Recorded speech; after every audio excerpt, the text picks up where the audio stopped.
Yo, yo, yo, yo. What's going on, good people? Um, this is my first time going live on YouTube, so this is going to be an interesting experience. A bunch of learning going on around here for sure. But yeah, man, it's your boy ChrisBeCappin. Send me a comment real quick just to make sure you guys can actually see me on the stream. Um, see if I can get any YouTube comments. See if they actually come through. Booyah, got one. Appreciate you, Justin. Appreciate you for sure, bro. Appreciate y'all for rocking with me, man. We uh we gotta let me check something out real quick.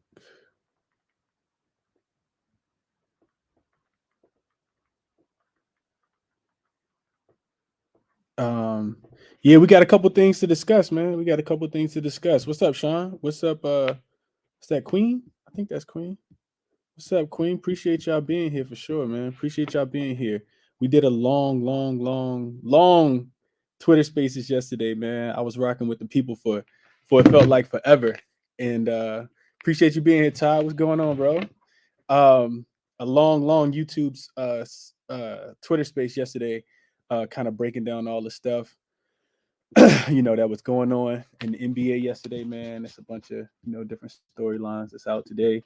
But I've been telling people that I want to kind of bring bring the platform over to YouTube just a little bit more. Probably still going to host a bunch of Twitter Spaces. I don't plan on stopping. But I do want to do some YouTube content if I can, man. Especially if you guys gonna support it, we gonna rock out. We're gonna see what it do. So appreciate you being here, D. Appreciate y'all for sure being here, man. Supporting the live stream. Um, let's see though. Let's see. I made a list of things that I did want to talk about. The first thing I definitely wanted to talk about was the recap from last night, man. I know a lot of people got burned by a lot of different things. And that's part of the game. We can't win every night, You're not gonna be able to win every night. It don't work like that. Even the things that you think are gonna happen, um, they not gonna happen all the time. That's just a part of it, bro. So important to kind of keep in mind. I was going through the slate last night yesterday evening after I finished on the Twitter space. I took my son to the park. So we walking around the park, he playing, going down the slide. And I was like, let me just look real quick because I hadn't placed any evening bets. I told you guys if I wanted to play something, I was going to tweet it out. But I really hate placing bets without fully capping the games completely, knowing who's in and who's out. And I like to be at my computer so I can see a bunch of information and process it all at the same time. What's up, DJ? Appreciate you being here, brother, for sure. But yeah, so I don't like to, just even if I get on Twitter and I talk myself into a play or I hear a play that makes a lot of sense, sometimes I'll miss out on the opportunity because I'm trying to be a lot more disciplined with my gambling. I mentioned Thomas Sadaransky yesterday. Assist still was sitting at 5.5, and it was real close to even money. That's the name that kind of that jumps out to me, bruh. Sadaransky ended up with I don't even know how many assists he finished with, but he cashed over 5.5 so quickly yesterday. And I didn't even place that ticket. I didn't even place it because I hadn't looked into it, as much as I felt like I should have. But shout out to everybody who cashed yesterday, man. I know I gave out some bangers yesterday in the spaces. Um, Specifically when we went back to that Lakers game before that game started. I know a bunch of different things cashed in that game. So shout out to everybody who cashed. I'm gonna just do a quick recap real quick. So the Celtics absolutely blasted the Washington Wizards. I had a lean towards the Washington Wizards to be able to get over their team total over 104.5, I think it was. Absolutely did not happen. Um, they got close though. They did get close, and I thought we could see some kind of regression to the mean because Washington had been playing so good at home and scoring a bunch of points. And then you get Boston without Robert Williams. So I thought we could see some regression to the. I thought they'd be able to get score another 3 points, but shout out to Boston because I had another lean to their team total over 144. I didn't think Washington defense would be able to slow them down or stop them at all, and they really didn't. They scored 144 points, and shout out to Jaylen Brown who messed up our our stars will be stars parlay. because he wanted to play so good and have 32, and Tatum only finished with 22. So I mean, they both shot the ball 22 times, but I was looking for Tatum to score a few more points, man, and that's typically how Sundays go. Sundays typically go that way. But yeah, Satoransky finished with 7 assists. He cleared that number pretty easily yesterday. Moving on, the Mavs went to Milwaukee and beat the Bucks, and I talked about how I had a really strong lean towards the Bucks. The only way I could look in that game was going to be the Bucks. Um, I'm sorry, not the Bucks. The only way I could look in that game was going to be towards the Mavs. All of the trends said to take the Mavs, especially coming off that really big loss in DC. They typically bounce back in those spots. They play well. They play up the competition. So shout out to Luka. Shout out to Reggie Bullock. I know he had a big game yesterday. Them boys went into Milwaukee and got the job done. Not only covered the 5.5 spread, but ended up winning the game outright by 6. Then my Lakers, we kind of knew that was coming. Let me see, what comments am I getting? Oh, James Harden triple double. Yeah, we definitely gonna get there. We definitely gonna get to that James Harden triple double. Shout out to Top Shot. Top Shot gave out that triple double plus 500. I just thought that they was gonna win. I had a lean towards them to be able to cover the spread, which I don't think that they covered the spread because I think it went up to 4.5 and they won the game by 4 yesterday. Yeah, they won by 4, so it was 112 to 108. They didn't cover that spread. But shout out to Cleveland defense because I thought Philly would score more than 112 points. I talked about them being on the 5th game in 7 nights and the craziness 6 games and in 9 nights or something like that. And they played close with Philly. They hung close. They hung really really close with Philly yesterday. I did not expect that. Any chance of Giannis as a defensive player of the year? Fabio, I don't know. I don't think so, man. I think I think Giannis could I think he's more so in contention for probably for MVP. I don't know if he was in the spaces in the Twitter space that I hold yesterday, but Giannis went crazy last week. That 44-point game, that 40-point game, back-to-back games like that against the upper echelon teams, Giannis don't duck smoke, man. One thing you don't gotta like him, but you gotta respect Giannis when it comes to not ducking smoke. He show up in these big games. And yesterday he didn't play as well as I thought he should have, and he also messed up the Stars Will Be Stars parlay. But yeah, man, Giannis come to play. Giannis typically come to play, bro. So I would lean more towards MVP versus Defensive Player of the Year. But we could talk about that a little bit more. You should make a YouTube channel about like gambling terms, like lines like juiced and what's good and bad and good when it comes to numbers like -120 and stuff like that. I'll write that down, bro. I definitely I don't mind doing the terminology. YouTube. I'm writing that down. I'm gonna write that down. YouTube video ideas. Gambling terminology.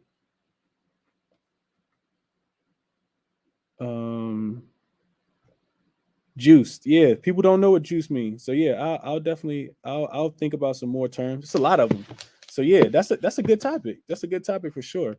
Just for people new to gambling like me, for sure. I got you, Beans. I'll do that, bro.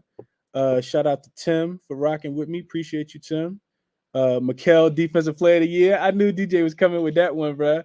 Honestly, DJ, I think we could talk about that. I think so. I got Defensive Player of the Year.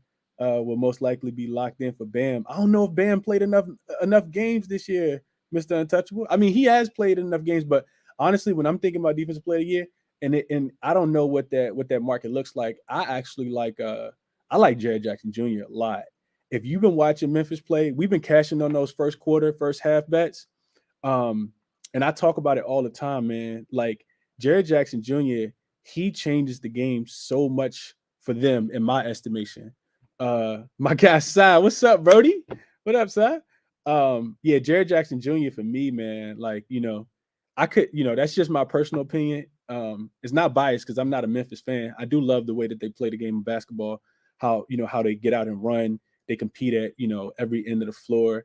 The camaraderie and cohesiveness as such a young group, you know what I mean? It's real hard to find a team that just plays so well and they're not worried about who's making the shots or, who's getting the fame. Like they don't strike me as a team that's really selfish about, Ja getting all the headlines and taking all the shots or whatever the case might be. I love that they just, just push through, like whatever's going on, whoever's hot, they just keep feeding that person the ball. So I love that. I love that for sure.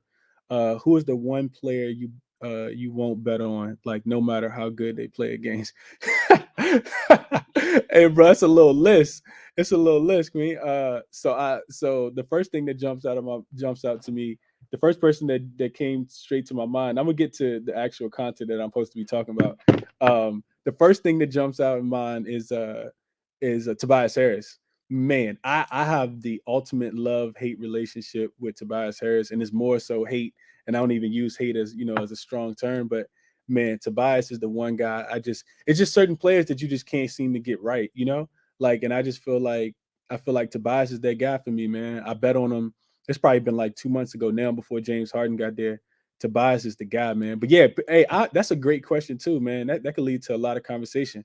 Y'all, hey, in the chat, man, who's the one player that you won't bet on? Who's on that ban list and they all the way at the bottom, so they never gonna get a chance to even come up a little bit to the top to be like, yeah, I think I might play this guy again. Who would you never ever place on a bet on again? Somebody said Thabo. Sanjay said Thabo. Matisse Thabo. Yeah, it depends. It depends. So Sanjay, I don't know what book you bet on, but I got a real close homeboy. One of my really close friends. He actually bets on Matisse Thabo on Caesar's draft book. I don't know if you got Caesar's wherever you're located, but Caesar's draft book has steals and block combination, and it's been plus money for like a week. And I always forget to say this when I'm talking about the Philly games, but Matisse Thybulle steals and blocks have been sitting at like 2.5. So he just needs a combination of at least 3 steals or 2 blocks and 1 steal, or 2 steals and 1 block, whatever the case might be. And it's been plus money. He's been killing that. So I know you're probably talking about points when you say that, but yeah, Matisse Thybulle, yeah, offensively, I'm not betting on him to do anything. Even though, shout out to Degenerate, he did come into space the other day and give out Matisse Thybulle over 1 3. I think it was plus 116, and 2 3s was plus 800, and both of them joints cash. And I wouldn't put $1 on them, so I didn't do it. But shout out to him for doing that. I also need to, let me just share this real quick. I'm gonna share this video real quick. I probably should have did this in the beginning, but yeah, I do definitely want to go through the rest of the comments, man. Yeah, I love the interaction, man. I love the engagement. I feel like I ain't talking to myself, for sure. So I think I sent it out too. Yeah, that's good enough. All right, so yeah, so Matisse Thybulle, Sai said Tobias Harris. I know it was him for Sai. Mitchell Robinson, yeah, that guy's super inconsistent, especially now. The Knicks don't even got anything to play for, and when he had like 4 or 5 rebounds the other day against Cleveland, man, he let Moses Brown do him dirty. DJ says Sadiq Bey, another guy, super up and down. Like, but the thing with Sadiq though, DJ, is that Sadiq, if he gets the opportunity, you can tell he wants to be the guy. Like, you can tell he's been working on his game and he's super confident in himself. I won't say that he wants to be the guy, but for him to be so young, I do think that he has a lot of promise in the league. Like, Sadiq's not on my ban list. He's on a list of players that I don't bet. Like, I'm not like, oh yeah, let me go look at Sadiq Bey lines, because there's no consistency. And that's what you'll find. The trend is that it's not a lot of consistency with these players that you guys are naming. They're super inconsistent, which hence the stars will be stars parlay is typically guys that you can depend on.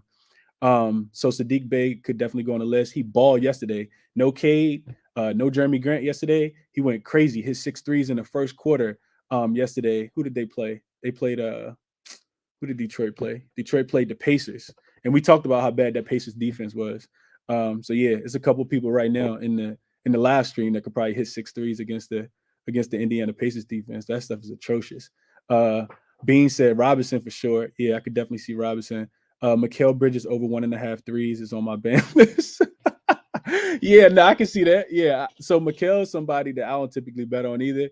extremely volatile. He could definitely get his points, but I love him as a player. I love, what he brings to the table, but I typically don't bet on him. Phoenix is one of those teams that like I gotta find like a lot of value based on a specific matchup. And shout out to JaVale McGee for dropping the ball yesterday. I almost put a ticket in on him to get over 12 rebounds just because they was playing against Oklahoma City Thunder and they have no rebounders, and he didn't even get 10 rebounds. So that was crazy. I can never get Kate assists right. Me either, Josh. Me either. And that's what. So another thing with just that in general, Kate, Kate, Sadiq Bey, these guys, especially the younger players, like you gotta. I think a big point to kind of mention and make sure that you're watching out for is that like it's really hard in the beginning of your career to be consistent, right? Like the numbers that we see are the law of averages. So if they have a bad game, it doesn't necessarily mean you should ban them because they're probably gonna have a good game, right? If I think Kate averages like 7 assists, so taking Kate to get to if Kate has 5 assists one game, the chances are he probably gonna have 8 the next game. That's how you get back to that 7. So of course that's dependent upon matchup, but yeah, I could definitely see Kate as well. Drummond down there, Drummond down there too. Yeah, Drummond. Yeah, you never know which Drummond you're gonna get. And shout out to Steve Nash because Steve Nash makes it hard to bet. I know Kevin Durant is somebody that's in the in the FanDuel. He's in the gambling space, but man, Steve Nash might be too. He might have some stock in FanDuel the way he pull his players because he'll pull Drummond. He'll pull any of his starters for real, especially if their name's not KD and Kyrie. He'll just sit them. Dejounte Murray, any Knicks or them Heat players laugh a lot, especially Murray. He wants assists and rebounds more than points. Yeah, he does. And Dejounte's he's very selfless. Like he doesn't mind like getting everybody else involved. And a lot of that probably has to do with his natural personality, just being a pass first point guard. But a lot of it, I think, is just Greg Popovich offense and the way that they run the ball as well. Like, the way that they run their offense, like they have a system to where when DeJounte is not in the game, they really don't miss a beat offensively. They don't miss a beat at all. So yeah, I can see DeJounte though. He's a hard guy to bet on, especially depending on the matchup. Like I haven't taken him the last couple games, even if he would have played against Portland. I know they played Portland back to back, but I don't think I liked them in those matchups because I anticipated a blowout. So you gotta pick and choose your spots with DeJounte for sure. Levine, respectfully. So Kevin, I like Levine, bro. I'm a big Levine guy. But I'm with you. Levine burnt us, I think, on Monday. I'm not playing Levine. Nah, I'm good off Levine, especially, doing the research, right? Levine has that he has that knee injury. It's really bothering him. He talked about it already. So yeah, it's really hard to figure out when he's gonna play well. And now that DeRozan has kind of come back down to life after scoring, 40 points every single night for such a long period of time, I'm not betting on him. Not betting on him right now. Do you think with how much more skill wings are becoming that smaller guards will gradually disappear in the league? Yeah, that could be a thing. I do think that you need a Tyson. That's a good question. I think you need a floor leader, right? So whether that's a LeBron James playing point guard and then everybody else is 6'8" and 6'9", or that's a Chris Paul playing point guard and everybody else is just 6'8", 6'9". As long as they can shoot the ball, as long as they can defend, as long as they can run up and down the court and you have a playmaker, I would definitely agree. I could see the league gradually disappearing to, just like the point guard, whether that's a 6'8" point guard or that's a 6'6" point guard, and everybody else just kind of being, 6'9", your 6'9" shooting guard. If players continue to just kind of grow and become that big, I can see that.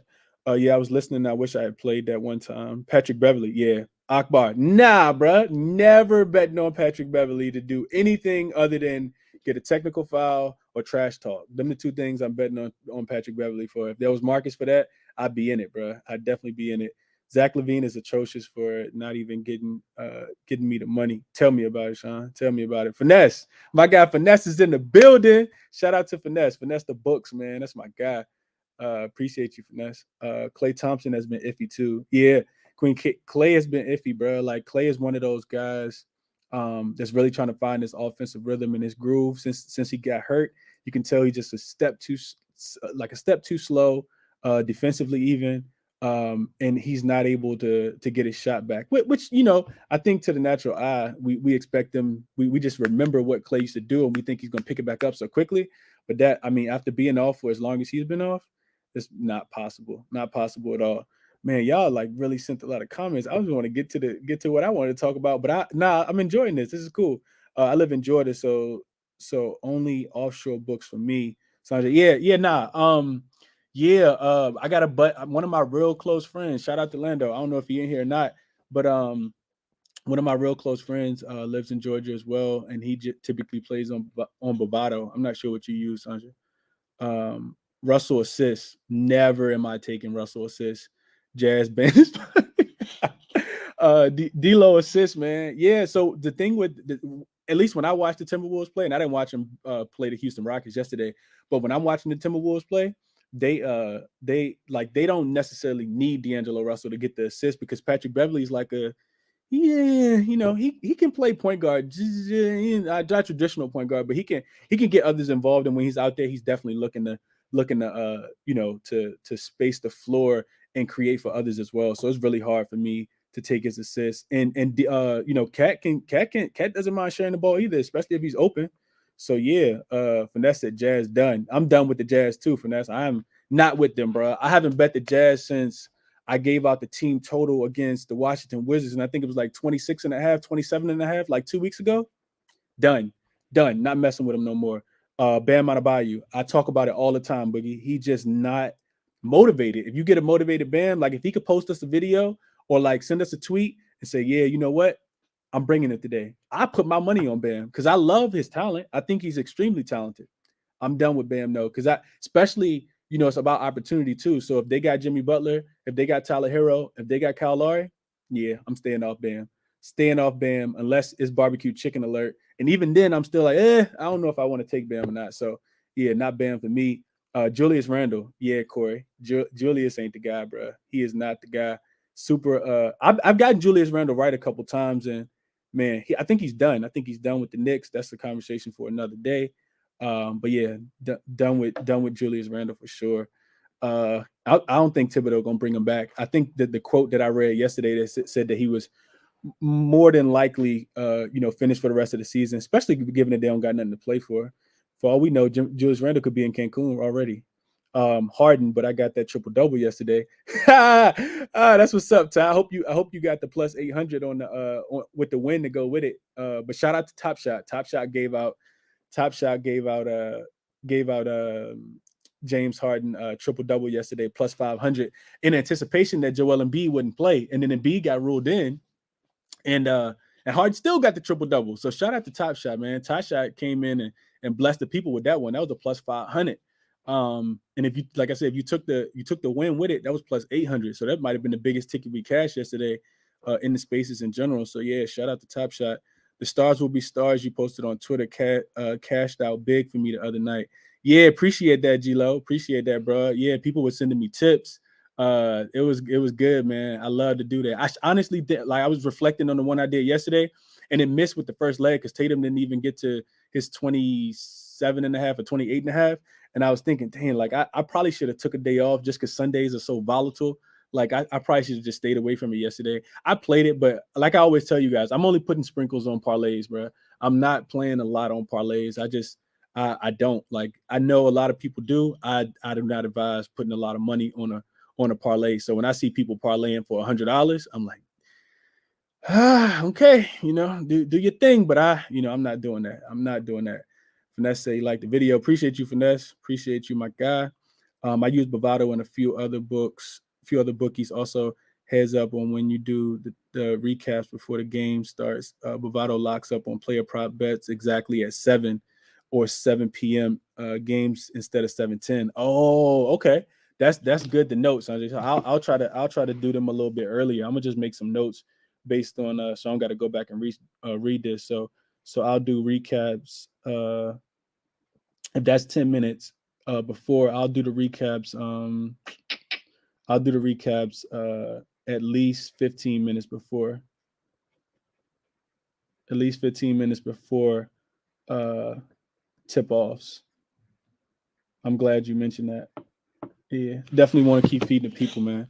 What else I got? Yes, sir. Plus 700. So that's 800 for sure. Yeah, Ty. I'm glad you cashed out, bro. CJ McCollum hold me last night. Hey, they never showed up. So I tweeted out that I was taking them, and I'll just go through these last few comments, and I'm gonna actually get to the video.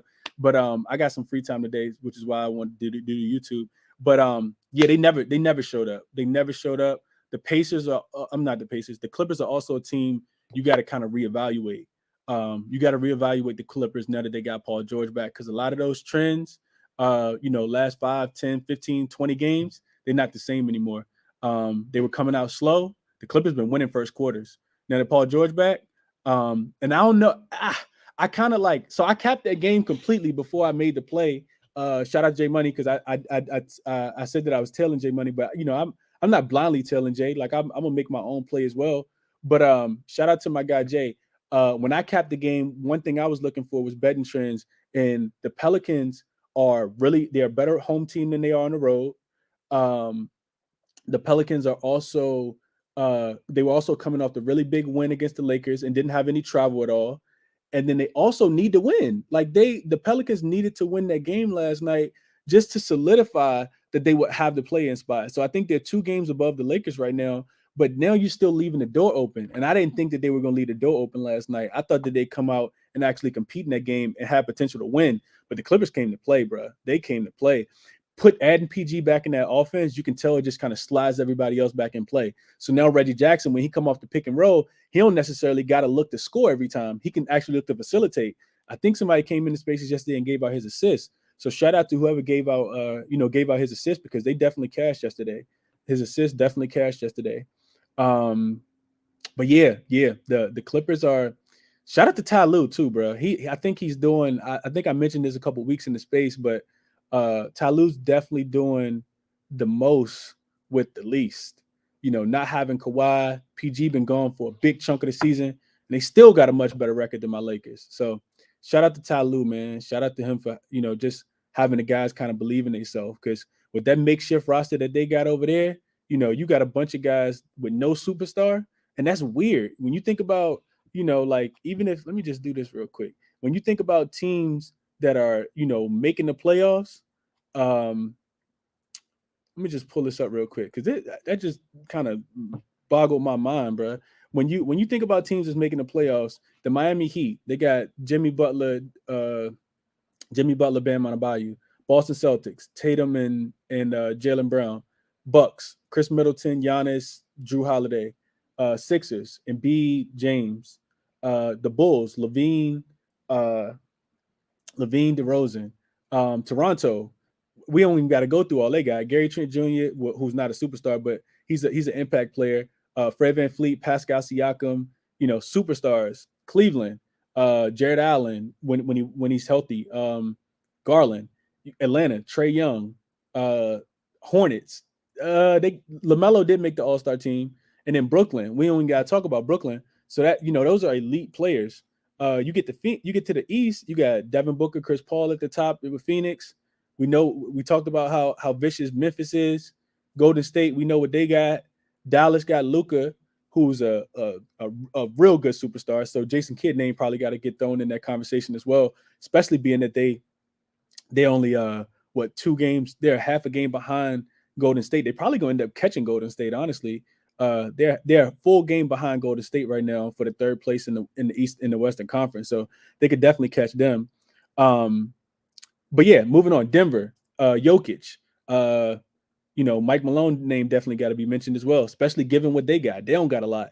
Then Utah, Rudy Gobert, Donovan Mitchell, and Minnesota, they got a big 3 over there. And then the Clippers. That don't even sound right. Like the Clippers, the Los Angeles Clippers are in front of the Pelicans, in front of the Spurs, in front of the Lakers. Like, so yeah, shout out to Ty Lue, man. I said all that just to say shout out to Ty Lue, man. Ty Lue, he the man for even getting them to be that good. Let me catch up on these comments, and then we're gonna actually get into the video. What was I at? but love CJ had 22 and a half, and he had 12 in the first. And the bed, yeah, they didn't show up, man. The Pelicans didn't show up. I thought that they was gonna come out and actually play a lot harder in the second half.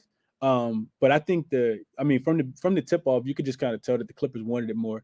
They wanted a lot more, and they had a large margin, which is why I told you guys the live bet Pelican point, Brandon Ingram point. Shout out to everybody who cashed on Brandon Ingram points. When I saw he had 3 at halftime and they only had him sitting at 10 and a half and 11 and a half, I was like, oh yeah, it's a smash spot. I played it twice. So shout out to y'all. You cashed on Brandon Ingram points. I was a little scared though, just a little shaky because I anticipated the Pelicans to play a lot harder in the third quarter, and they didn't. They just kind of matched I think they matched the Clippers in that spot versus actually outplaying them. So not the greatest performance. I thought that it'd be a little bit better for them, but it is what it is. He got his points for us. I thought that he could potentially not play in the fourth quarter, Brandon Ingram, that is. But CJ, yeah, they just, I don't know. The Clippers also play defense. They was locking up last night. It did not look like the Pelicans wanted it. They just like, we don't want to put forth that much effort last night. That's what I saw with my eyes last night. So yeah, shout out to you indeed. I need money. But love what you do every day and everyone that comes up and gives out their picks. Now, I appreciate that. Appreciate that for sure. That's what we do it for. We do it for the people. I just feel like I'm pretty good at, being able to kind of cap this stuff and kind of project and predict what's going on. And that's why I do these. That's why I do Twitter Spaces, because if I can share my insight, then I feel like, why not? If I can put a bet in and the books got to give me some money, I might as well give it to some other people, because it's everybody versus the bookies. Every single person against the bookies. Everybody. That's the way I see it. I'm trying to cash. I'm trying to get other people cash. I'm trying to make the bookies go bankrupt. I want them to shut down. I don't even want them to have no money, which is why I typically don't play parlays, because I know something not going to hit and then they're going to get my money. So that's just the way I think about it. Let's see. Yeah, Pelicans didn't play well, but when the players when they played the Lakers, they take off, and that's all teams against the Lakers. Yeah, we ain't gonna talk about that too much, man. We ain't gonna talk about the Lakers, man. That hurts my heart. I'll never bet on Zubac. Yeah, I ain't putting no money on Zubac either. Tyloo just don't play him right. But he did have the numbers that I thought Valanciunas would have last night. He was actually cooking Valanciunas last night. Little hook shots in the paint. Valanciunas ain't look like he wanted no smoke last night, and he was getting the ball deep in the paint. And I'm like, Valanciunas, you big, like why is he bullying you like that? So yeah, that was crazy. Brandon Ingram usually hits his assists, but they played horrible last night. Brandon Ingram does hit his assists. He does hit his assists a lot. I like Brandon Ingram assists, and he was a little passive last night when I thought that he should probably score. But like I said, as long as he got them points, because I doubled down on it. Finesse said, is Bovado better than my bookie? No idea, Finesse. I don't even know nothing about my bookie, bro. Nothing at all, bro. Tie and in-game adjustments, King. Oh, for sure.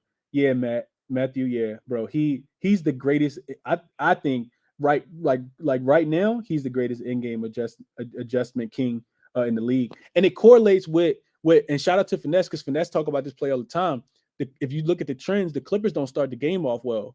But at halftime, they typically start to pick it up and come back. Look at what they just did against the Jazz. The Jazz was beating them by 25 at I think 18 at halftime. Biggest lead was like 25 points in that game, and they came back and beat them. So yeah, in-game adjustments. I think about Tyloo. I think about Steve Kerr. Steve Kerr is somebody that does really good in-game adjustments as well. Hence why the Warriors are the best third quarter team of the last 3, 4, 5 years.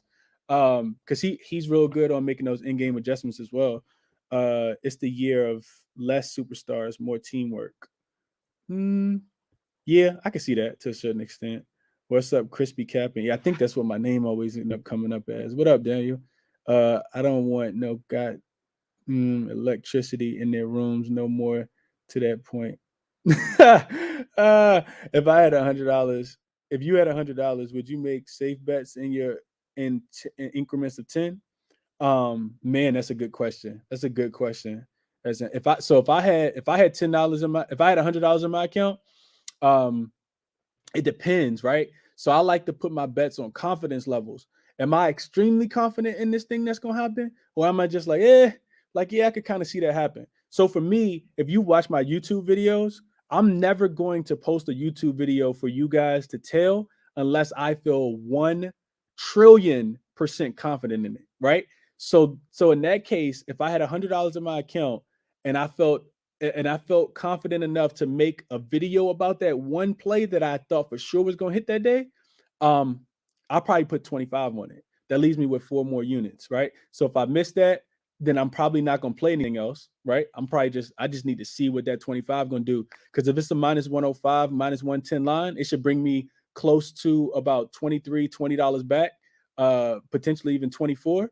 And then that's like doubling my money. So then my account goes from $100 to $125. And I find one more thing that I like, right? It wouldn't be a whole bunch of, I don't really like doing, too many $10 bets, because you can have a bad night where you place 5 bets and now you got $50 in your account, but you go 0-5, right? That's just the volatility of the volatility of the NBA in general. So yeah, that's a really good question. I should probably make a video on that too. Unit size betting. Do you think the Wolves can catch the Jazz or Denver? So the Wolves are in 7th, and they definitely can. They definitely can. I would need to look at Denver's schedule, but the Jazz are sliding. Jazz are 4-6 in their last 10. And Denver's 6-4 in their last 10. The Denver do got the Lakers coming up, so I do expect them to win that game. But yeah, man, I think the Timberwolves could catch them. I think they definitely could catch them. That's a really good question too. Where am I at? Yeah, he let me down. Only had 9 rebounds. I can see that. Bovado is decent. They made an ugly update to their prop builder and tends to post things a little late. Sweaty AF over hits yesterday. Damian Jones PRAs, Cat PRAs. Yep, Halliburton ball yesterday. Halliburton I think he had 17 assists. I didn't even see that live. Hill PRAs. Recommend playing both versus bad defenses. Half minimum hits always. Yeah. No, I like that, Nick. I like that a lot. What else? Took the live under 237 in Clippers game. Knew the players would realize they partied in LA Saturday night after a high scoring first quarter and slow down. That's a good point, Nick. That's a good point. And shout out to Jay. Jay uses this terminology all the time. He say a little fat and happy. And that's what I thought about after watching the Clippers play. After watching the Pelicans play in the first quarter. Willie Green, Brandon Ingram, like the whole team, they were just so high on, beating the Lakers that they overlooked and celebrated a little too much. A little fat and happy last night for sure. Shout out to Jay Money, because that's where I get that term from. Jay said a little fat and happy. You overlook your next opponent because psychologically you just feel so good. You feel real good about what's going on. So yeah, shout out to you, Nick. That was a good play, man. I'm pretty sure that under 130, the under 237 definitely hit. Thanks for the knowledge, bro. I keep up with the spaces every day recently. Appreciate that, Edison, for sure. Just came to say the Celtics on top. Yeah, the Celtics are on top. Not on top of the standings, but they definitely getting there, man. The Celtics are good, bro. They 2 games behind Miami right now. And I think they got 4 games left on the season. Is that 79 games? Yeah, 3 games left. Should be 82 game season. They probably won't catch Miami. I don't know what Miami's schedule looks like though. And Boston got 3 real difficult games coming up too. SS Austin. They got 3. I know they go on the road. I was looking at it yesterday. I think they play in Milwaukee. I forgot who else, but yeah, they got a tough schedule coming up. I could definitely see them. Especially if Robert Williams come back. I think it's really hard to pick against the Celtics, man. I like the Celtics a lot. I just love the way they play basketball. Holly 17 assists, no turnovers. New CP3. Ooh, I ain't even realized he had no turnovers. Nice point, Nick. Nice point, my guy, for sure. No idea that he was gonna be able to get 17 assists. I think his assist line was like 9.5 too. That's the crazy thing. I bet small units, $5, $2.50, or $2, 2.5. Would you suggest volume betting? Yeah, I'm real big on unit size. And playing in certain units. Like I said, if I had $100 in my account, I'm gonna try to make that $100. I'm gonna probably take that because I'm confident in my plays. I'm gonna tell myself that no way I go 0-4, right? No way I go 0-4. To minimize that, I might not even play, 4 $25 bets in the same day, but I'll play one, right? And try to get my account to 125. And then I'll take that. And once I get to 125, I'll place another $25 bet, try to get my account to 150. That's just the way everybody does it differently. You know, I know some people are like just, you know, like sports gambling for entertainment, you know, but me, I'm trying to win. Like I'm not, if I lose, I'm upset, bro. Like I'm frustrated. I'm sick. I saw Nuggets to finish ahead of Jazz at plus 320 at the start of the season. I even liked it halfway through, but never pulled the trigger. Man, Daniel, I felt like that about Embiid PRAs yesterday, bro. I missed the golden opportunity.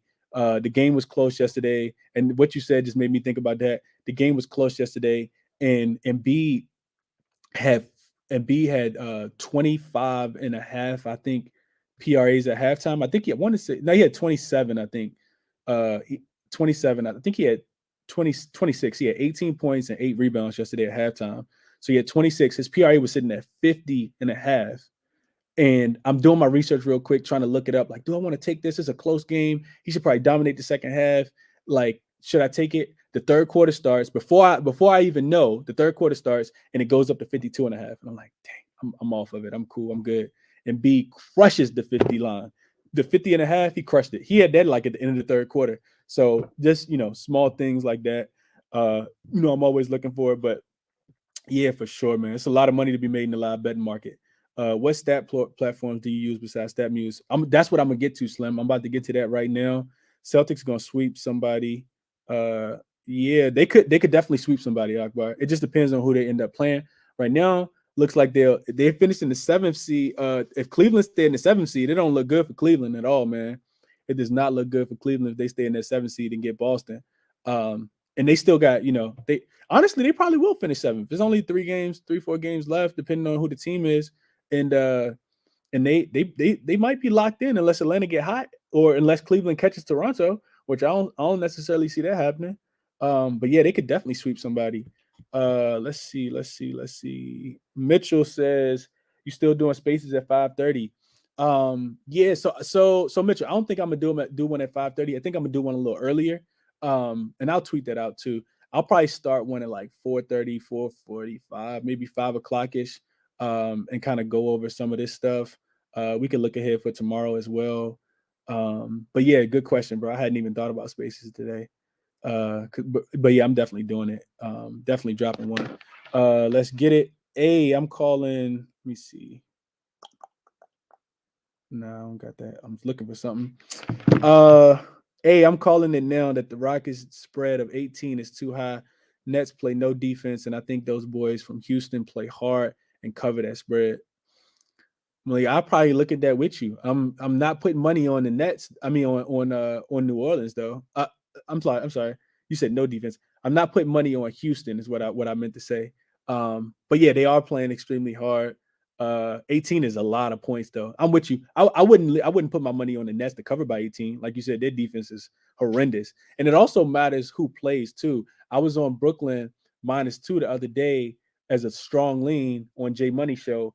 But when that was with Bruce Brown being ruled out, and then Dragic got ruled out, and I was like, man, yeah, lean for me. And when Seth got ruled out, I was like, yep, I'm not putting that ticket in because they don't have enough offense. I said this in the space yesterday, in spaces on Twitter yesterday. The Brooklyn Nets second unit, oh, it's bad. It's real bad. As far as like being able to score, oh, they are atrocious at scoring. When you get that lineup out there with and no disrespect to Cam Thomas because I like his game a lot, but James Johnson and Blake Griffin, like, and Nicholas Claxton, and Patty Mills, who creating the offense? Nobody. So yeah, I'm not real big on taking the Brooklyn Nets if they don't got at least a couple of them guys. They need Dragic. They need Bruce Brown. He brings a toughness to that game and somebody that can score when Kyrie going 1 for 30 too. So yeah, I would only look towards without capping the game. I couldn't take. I'm not laying 18 points with no team in the NBA. That's what I will tell you. So I agree with you on that, Malik. Man, I don't let you lose to. Man, don't let you lose to one player. I'd be hurt. But I've been on a 3-day win, so today was cool to chill for sure. Nothing wrong with taking your breaks for sure, man. That's why I came on a live stream today. Nothing wrong with that at all. Vaughn, my guy Vaughn, what's up, Vaughn? Vaughn in here, my guy Vaughn. Shout out to my guy Vaughn, man. Vaughn been giving out them winners. He cashed yesterday with Denver Denver second quarter again. So yeah, man. Shout out to Vaughn. Big love to Vaughn, my VA guy too. I'm in Virginia, if y'all didn't know. Who else on here? Do you have a Discord? Nah, I've been getting that question a lot. Gene, nah, I don't have a Discord. I don't have enough time for a Discord, man. I think I could I've been thinking about like setting one up, but I probably won't do it. For me, it's too much of a hassle, man. Like as as the platform continues to get bigger for me, as I start to gain more followers, it's all happening so fast that I don't got time, man. I spend so much time actually doing the research and like trying to make sure I'm coming up with the best plays possible that I don't really get on Twitter too much unless I'm checking a DM or tweeting something out for the community. So yeah, I'm not like actively like on my phone all the time either. Typically I'm like doing research, I'm working, doing something with my son, enjoying family time. But then if I'm not, I'm doing Twitter space. So yeah, I don't have time to share a bunch of stuff in the Discord. I just feel like that. I've been in Discourse before. It's not my favorite thing. So yeah, if I created one, it'd be a lot different than those. But yeah, I'm good off that. You think Embiid can keep up the pace in the playoffs? Oh, for sure, Ty. Yeah, for sure. I think Embiid definitely keeps it up. You look at the Eastern Conference. I don't see a center over there that can guard him.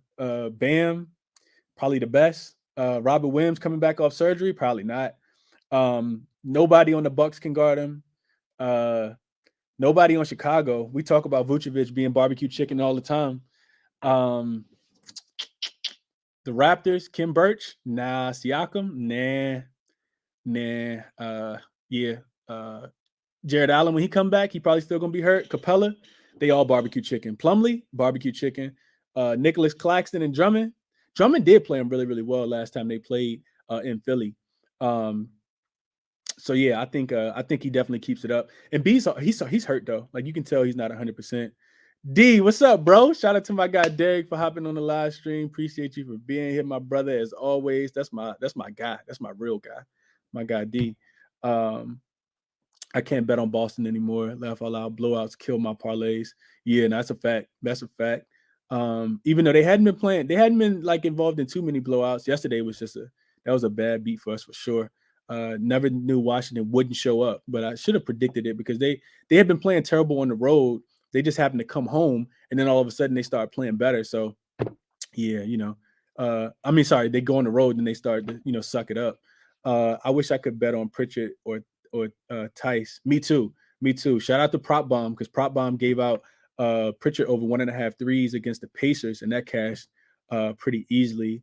So yeah, Pritchard's been playing well, especially if Patty's not shooting well. They have no chance. That's a fact. That second unit is atrocious for Brooklyn. Oh my gosh. I was the one who DM'd you the Tice play on Twitter. Oh, word. Yeah, Daniel Tice over 9.5 points. I think it was set at. He's been getting an extended run without Robert Williams, so for sure. Bruce Brown is a baller. Yeah, he goes hard, Akbar. You gotta love the energy that he brings to the team, bro. I love Bruce Brown for sure. How you plan on selling your merch? Like you gonna make a website or we just gotta DM you? Oh, Beans, appreciate that question. So I went to it earlier, bro. Like I was like, hold on, like because the lady that I'm working with, it's a local company here in Charlottesville, and it's a super good company. I love the company to death. But I'm glad you mentioned the merch because I stopped by there earlier and I was like, bro, my mock-ups were like, where they at? Like they were supposed to be out. You told me it was gonna be on Friday. I told my people they was coming. And it just got super busy. I get it. Like, I'm not tripping about it like that. But yeah, to answer your question, there will be a flyer that I'm working on creating. The mock-up's supposed to be here today as well. So maybe I'll have it before the spaces later. If not, I'll still tweet it. I might actually come back on the live stream and just show you guys what it looks like and answer questions about it then as well. But the merch is gonna be fire, man. It's gonna be so fire. I cannot wait. I'm not just saying that either because it's my shirt, but it's gonna be fire, man. I cannot wait. I'm getting I didn't create the hoodies, but I'm getting shirts. They're gonna be in gray, so it's gonna be like a little bit lighter gray than this, and it's also gonna be white, so gray and white. I have them for men, and I have an alternate shirt for women as well. So the men one, you can get the gray or the white. gray or white shirt with the logo on it.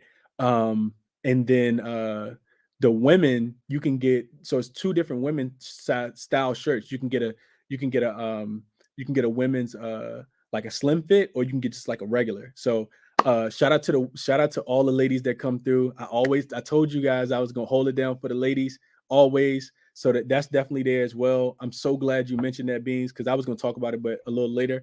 But yeah, you guys will DM me. So if you want a shirt, I just need you to DM me which shirt you want, what size you want it in, and then I also need your address. I need your address, the shirt size, and what shirt you want. So your full name, your address, the shirt size that you want, and yeah, they'll be on pre-sale for a week, right? So it'll be when they come out, it'll be all this week. Pre-sales price stop on Sunday, and then they'll go in production next week, and they'll be mailed out, I think, the following week after. So if you put your order in for your shirt, you'll definitely have it within the next 3 weeks, for sure. So glad you mentioned that, Beans. But yeah, you could DM me, and you can email me as well. My email address is ChrisBeCappin, as you see it, 2 P's, 2 N's, at gmail.com. So I'll take orders both ways, create like a little spreadsheet, have all the information. But yeah, and payment methods, I'll accept Zelle. I'll probably end up accepting Zelle, Cash App, Venmo, and PayPal. So yeah, you guys can do that as well. But great point, Beans. I'm glad you asked. Vaughn, I got a first quarter spread tomorrow. I know you're gonna love it. Oh, let's talk about it. I need a medium for sure. Let's get it. Let's go. LJ from H-Town. What's up, my guy? What's up, bro? Appreciate you being here for sure. KCP points, definitely a move versus the Wolves. I can see that. I could definitely see KCP keeping it hot. Timberwolves just trying to really outscore people. They didn't even play defense last night against Houston. Houston scored a lot of points. I feel Miami and Dallas might make strong pushes for these last games of the season. Yeah, it's looking like it, LJ. It's definitely looking like it for sure. Bottom 4 things in basketball. Worst. Pacers defense, second worst. Hawks defense versus guards, third worst. Portland and Houston defense is fourth. Nets second unit offense. Facts, man. That's a fact. I'm putting that on it. I'm putting that on here for sure. Hey, y'all take a picture of that. That's what you want to attack right there. Shout out to Vaughn. Bottom 4 things in basketball right there. That's a fact. That's what you want to look at. Degenerate here. What's up? Listening in the gym right now. Appreciate you for being here, my guy. Appreciate you, DJen, for giving out the play the other day as well. Vaughn told Malik he can't wait to hear it. Had KCP over 21.5. He finished at 21 on the hook, bruh. On the hook. Ooh. Any thoughts on the championship game? Thoughts on the championship game? Not for real. No, I'm not even gonna tell anybody what to do with that. I'm gonna watch it though. I'm definitely gonna watch it. I said it the other day. I used to watch college basketball a lot more. But with capping the games and how much time I end up spending doing it and everything else going on in life, just really haven't had the time to really like take a deeper dive. Not on the advisory level. Like I figure, to me, it feels like what I'm doing is almost like consulting. So I'm not going to give out any information that I don't feel 100% on. You know, I'm not one of those guys that just wants to, tell you guys to go do something because it sounds like the cool thing to do or because somebody asked me. Nah, I'll never do that to you guys. Never ever do that. Let's see, where were we? I need to actually get into the conversation I was gonna have. What's your favorite, least favorite conspiracy in the NBA? Eastern Conference playing, for example, Heat versus Knicks fourth quarter. Real or just crazy? Now that's crazy. That was crazy. 17-point lead. You can't blow that 17-point lead to that version of to that version of the Knicks. Nah. Yeah, that's to me that's not a conspiracy. I think that the Heat were really trying to avoid Brooklyn. But I also think that some of that is correlated with like that without having Tyler Hero as well. I don't think people realize how much he brings to that team in the second unit, just being able to kind of facilitate. So yeah, I think that goes into play as well. Gene, that sucks, my guy. Hate to hear it, but the line was 15.5 yesterday. What's good, Chris? CDH, what's up, my guy? What's up, bro? Hooks sucks, but 21.5 way too much for points for KCP for sure. Don't forget the Bulls defense, the point guards. That the Bulls defense, the point guards I think is going to improve a little bit though, Malik. Like I haven't recently followed that trend, but as Caruso gets back into the swing of things, I think Lonzo is actually expected back sometime real soon. I haven't really seen anything on it, but I think he's expected to be back sometime soon. So for sure, I think that gets better. And then my bad, it was PRAs. All right, cool. So man, I appreciate all the comments, man. I appreciate all the love and support as always, for sure. Let me actually get to what I wanted to talk about though, man. We're 55 minutes in, and y'all just y'all got me going off topic, man, which is totally fine. The list of things that I really wanted to talk about though was the I think the first thing I had up there was the recap, which we kind of talked about the recap. We don't have to go through it too much more. I do want to point out just a few things real quick. So Detroit beat the Pacers, which I don't think the Pacers are going to win another game. They can't beat that version of Detroit, then they probably done. The Sixers beat the Cavs. I thought that they would. Embiid went crazy. The Knicks beat Orlando. I knew that they would do that as well. We talked about that. I wish I had put some money on the Knicks yesterday because Orlando, man, they really not trying to win games. And even if they don't, they still just don't have enough guys that play with that energy and intensity that you need like the Knicks do. I didn't even watch that game, but I anticipated that one being at least a 10-point game by the Knicks, and they won by 30 yesterday. And shout out to Obi Toppin. I'm not Obi Toppin. Shout out to Quickly, because I gave out Quickly yesterday.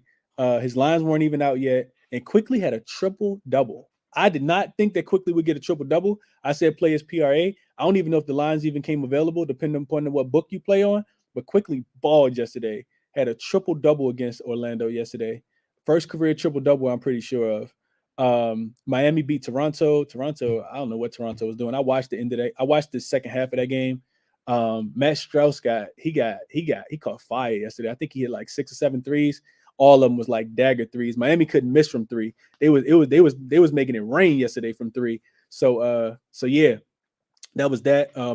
Minnesota gave up a lot of points yesterday. I talked about them being a little lackluster, as far as covering spreads. I wish I would have got on them quarters though, because they definitely had 80 points at the end of the first half, which I thought was crazy. So first quarter, first half, definitely covered. It was so many games yesterday. I think I kind of overlooked that. And they got it done. They scored 139 points yesterday against the Houston Rockets. Upset of the day, OKC smashed Phoenix. Even with Phoenix not having their guys, OKC don't even got their guys.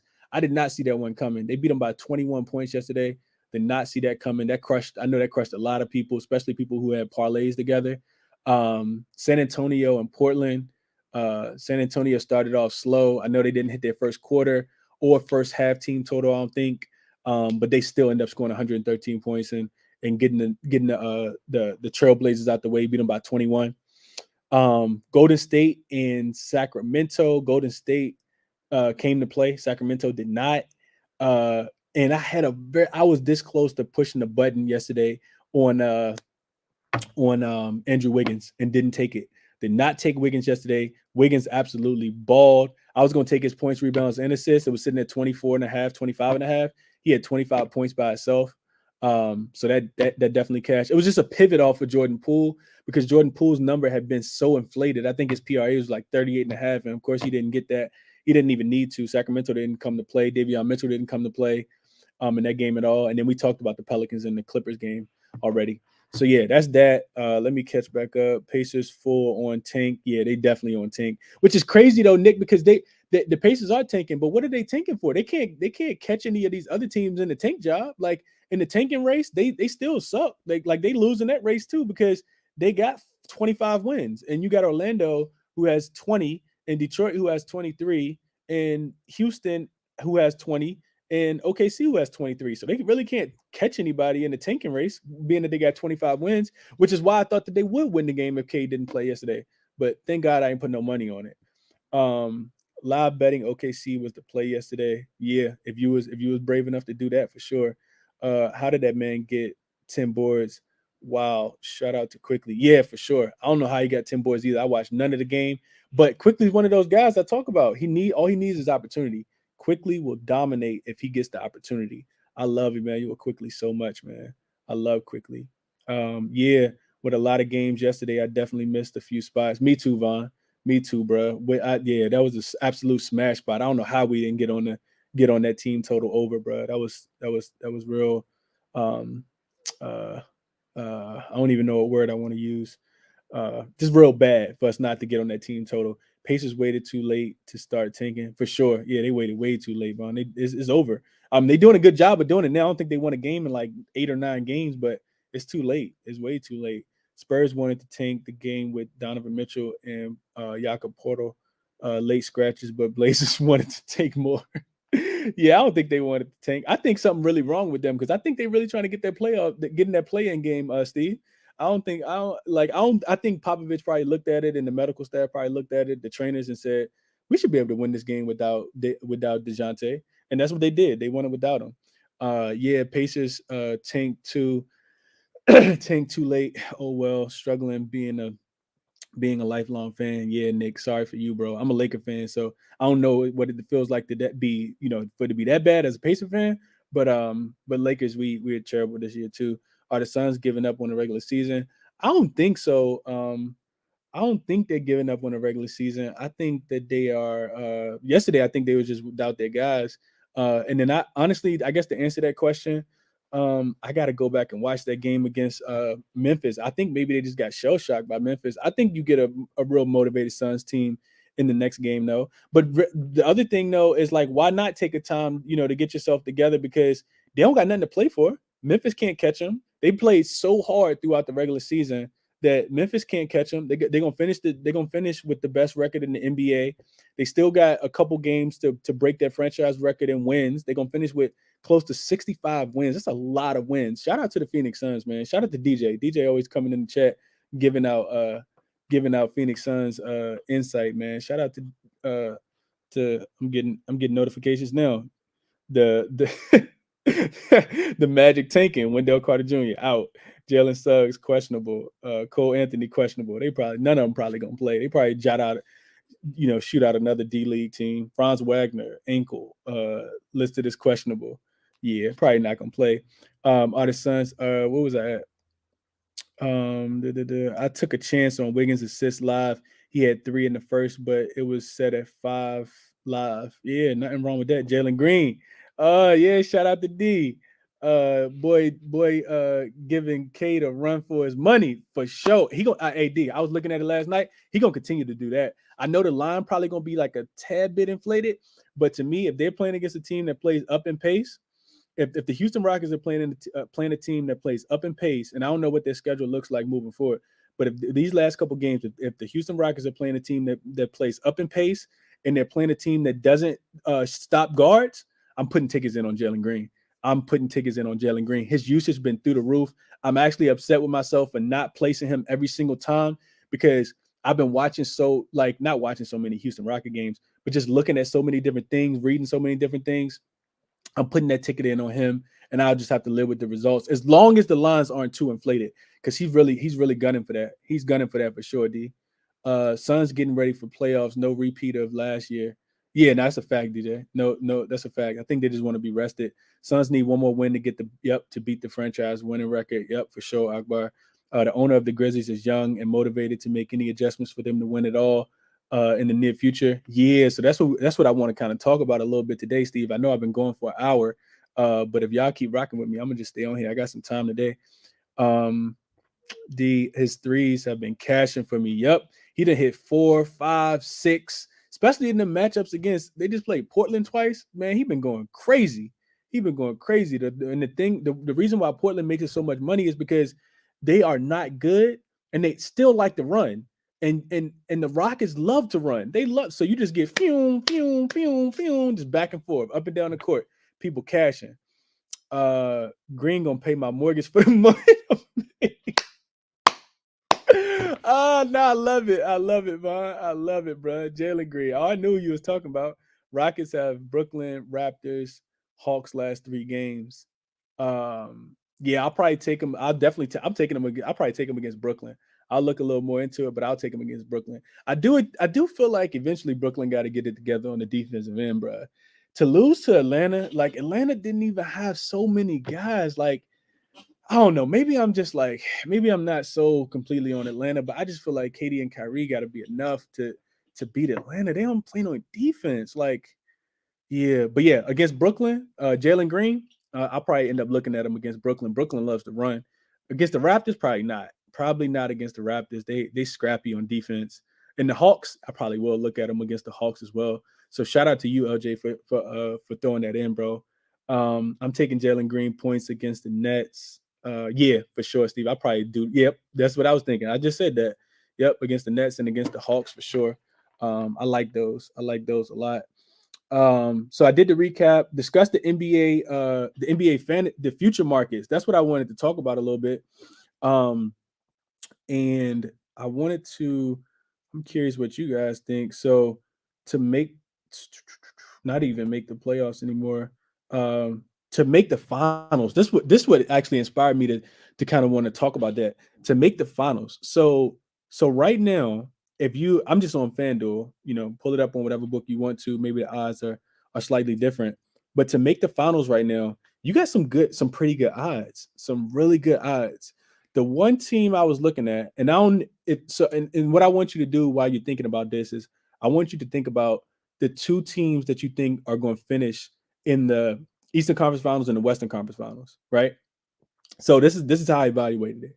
So the two teams I think are going to finish, and granted, we don't know what's going to happen. That's why it's the future market. But the two teams that you feel like are going to make it out of the East and make it out of the West to the conference finals, to the Eastern Conference Finals and the Western Conference Finals, the Phoenix Suns, right? Which most of us probably agree with that. Maybe you don't. And if you don't, the odds just get even better for you. But Phoenix and Memphis, if they were to meet, right? So right now you get to play in or whatever. I think Memphis beats whoever they play between the Clippers, the Pelicans, the Spurs, whatever team they get. I think I'm sorry. I think the Suns beat them, right? Because they'll get the one seed will get the 8th seed after the play in, and it doesn't matter. Like I think Phoenix wins that, and they probably advance. Memphis, same thing. I think Memphis beats the Timberwolves, even though that's going to be a pretty good matchup. I think they got enough to beat the Timberwolves. And honestly, I think I'm going to go ahead and just say that the Golden State Warriors won't make it. I don't think that they have enough chemistry with everybody being back, with just how long Draymond missed, getting Clay back at the time you did, Steph coming, then getting Clay and Steph back. I'm sorry, getting Draymond back and getting Clay back, but then Steph gets hurt. So I honestly feel like you just need that cohesiveness, together, right? A lot of winning the championship is how healthy are you, right? Did you get a chance to play together? And no excuse for my Lakers, but AD done missed like close to 60 games this year. So we haven't had a chance to get that cohesiveness together. I think that's the one thing that, it looks good on paper until you actually have to go through the process, and you still got to, fine tune it. You got to fine tune the offense. You got to let the players figure out, where they like the ball and what they're going to do when defense reacts this way. So that's just what I'm thinking. But if you're thinking about Phoenix or you're thinking about the Grizzlies specifically, that's the team I was thinking about. Memphis to win the championship right now is plus 1,400. I absolutely love the odds. I don't know if Memphis wins the championship, but if it's plus 1,400, I think that's worth like a little sprinkle. I think that's worth the little sprinkle. The young guys down there in Memphis, you know, that are fearless. We've seen this. They don't care who it is. Golden State, they don't care. Talk trash to Draymond too. The Suns, they don't care. Brooklyn, you see what they just did to KD and Kyrie? They don't care. No job. And I'm not saying Memphis is gonna win it, but at 14-1, man, I kind of like I like Memphis. I like Memphis at 14-1. I think they got the best. They have the best odds for me based on what I'm seeing right now. So Phoenix is plus 280, right? So $10 better when you 28, $100 better when you 280. The Bucks are 5-1, so $10 better when you 50, $100 better when you 500. Then you get Brooklyn at plus 700, Boston at plus 950.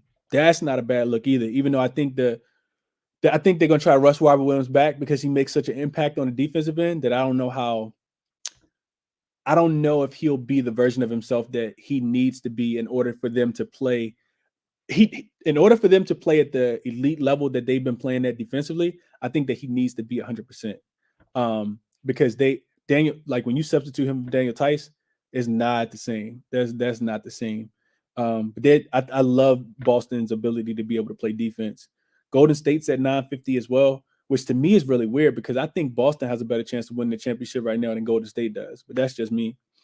Miami Heat are at plus 1,000. Dark horse, right? Nobody's talking about Miami, especially after that current snide that they've been on. Nobody wants to really talk about them too much. Then I'm looking at Philly. Philly is 11-1, plus 1,100. $10 to win you 110. $100 better win you 1,010. So yeah, pretty good odds. I'm not confident in Philly right now though. It's a lot that's going to go on between now and the end of the regular season, but yeah, not for me. So yeah, that lead. I'm not picking Denver. I'm not picking Dallas. Not picking the Clippers. Not picking the Bulls. Not picking the Timberwolves. The Raptors are plus 6,500. I think that could be worth the sprinkle for sure. Just the Raptors probably the lowest I'm gonna go. Atlanta's on here. They're plus 11,000. Cleveland's plus 13,000. Charlotte's plus 24,000. I don't see that happening. And then I'm not going to talk about the Lakers, the Pelicans, and the Spurs because I don't think they have a legit chance of actually winning it. But we'll see what happens, man. We'll definitely see what happens. I love that 14-1 though. To me, Dallas is plus 2,400. I don't think the Dallas has enough to actually win it, but Luka and the boys are definitely, they're playing well. Utah, I wish I could bet them not to win it because I'd take those odds. They're plus 2,200. I'm not a big believer in them at all. Breaking news: Simmons ruled out in play-in. Nash confirms that the Nets guard will not make a debut in time for the play-in tournament. I don't think he's coming back this year at all. If so, he's just gonna throw off the cohesiveness. I know how good he is. I don't know if I like that or not. So yeah, man, tell me your thoughts, man. Who do you guys like to win the championship this year? And don't just tell me who you like. Tell me why you like them. So I can look up these future markets for you guys and let's see what we got. Who do you like? Three's been cashing for me for like last 5 games. Where was I at? Jalen Green. How did the Grizzlies backups defeat the Suns the other day? Memphis might rest players tomorrow and still beat the Jazz. That's a fact, man. I can see that, bro. I can see them resting players and still beating the Jazz for sure. The Jazz need a win, man. They are, man. They're done too. At the end of the year, I think that gets blown up. There's already teams, showing interest in Rudy Gobert. I don't know if you guys been paying attention to that, but it's people, teams showing interest in Rudy Gobert. Quinn Snyder's probably gonna get up out of there. Yeah, I could definitely see that happening. What else we got? We got let me see if I can catch up.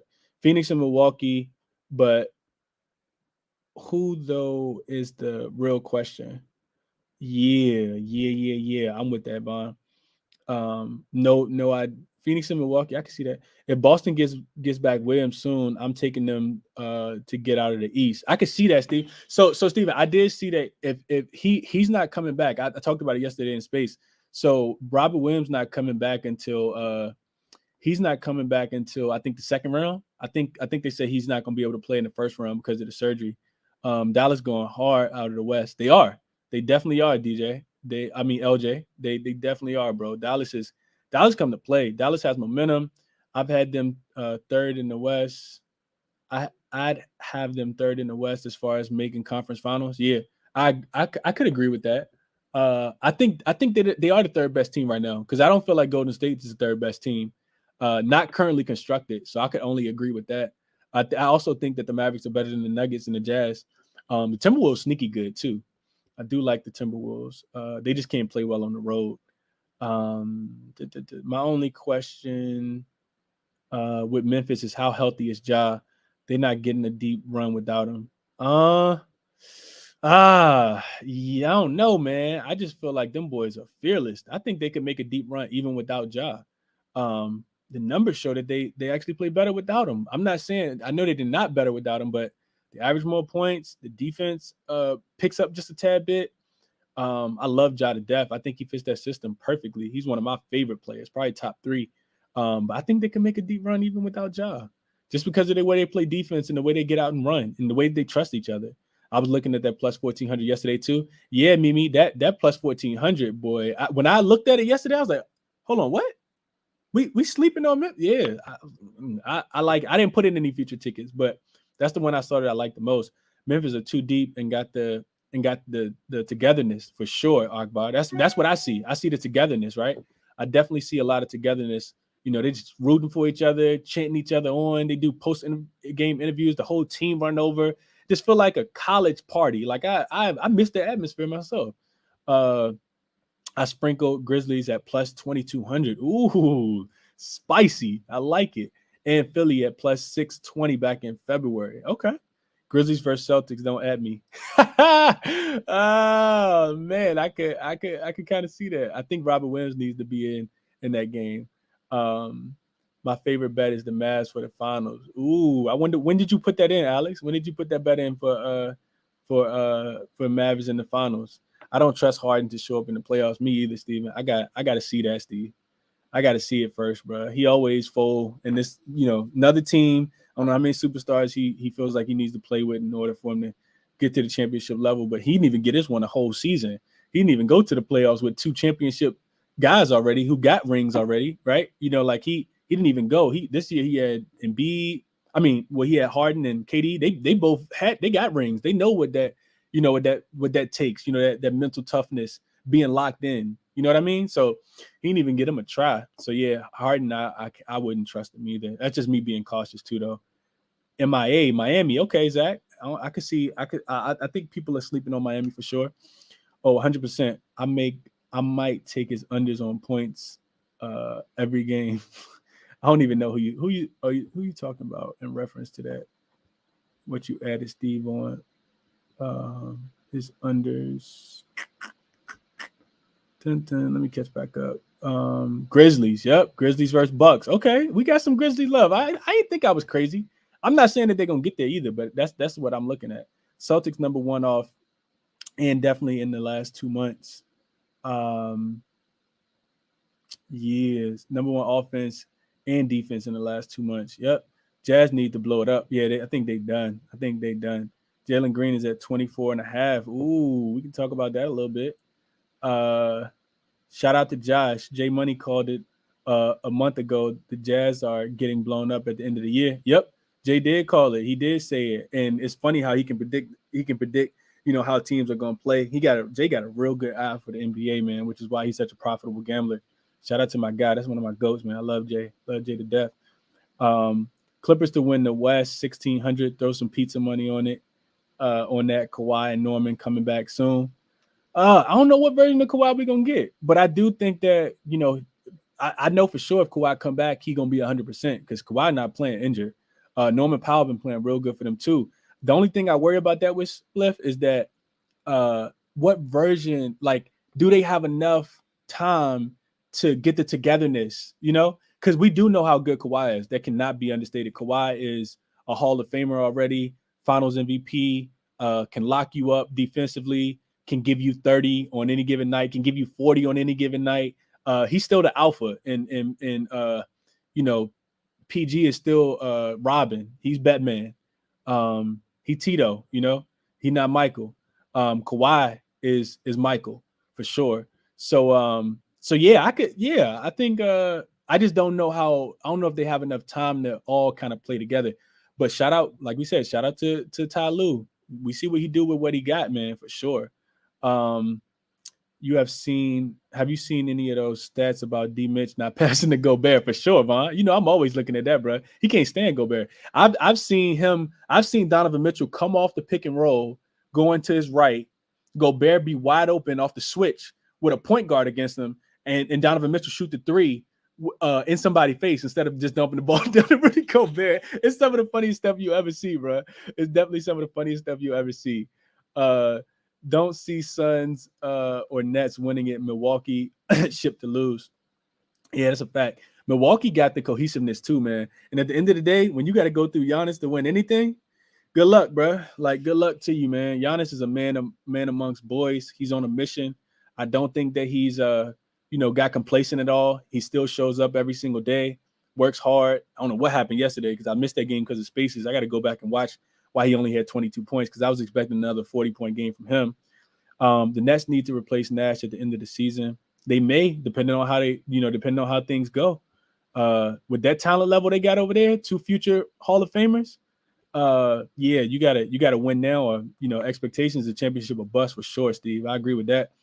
Wolvie said Grizzlies are too deep. Only knock on them is experience, but they got good experience last year. Ja's healthy. That's why he's been sitting out. I agree. I definitely agree. Why even play, right? Like, you don't got to play Ja. Like, he's young. He's staying in shape. He's hungry. So if he's hurt or not even if he's feeling 100%, you've done what you needed to do. The Golden State can't catch you, even though Golden State was in front of you.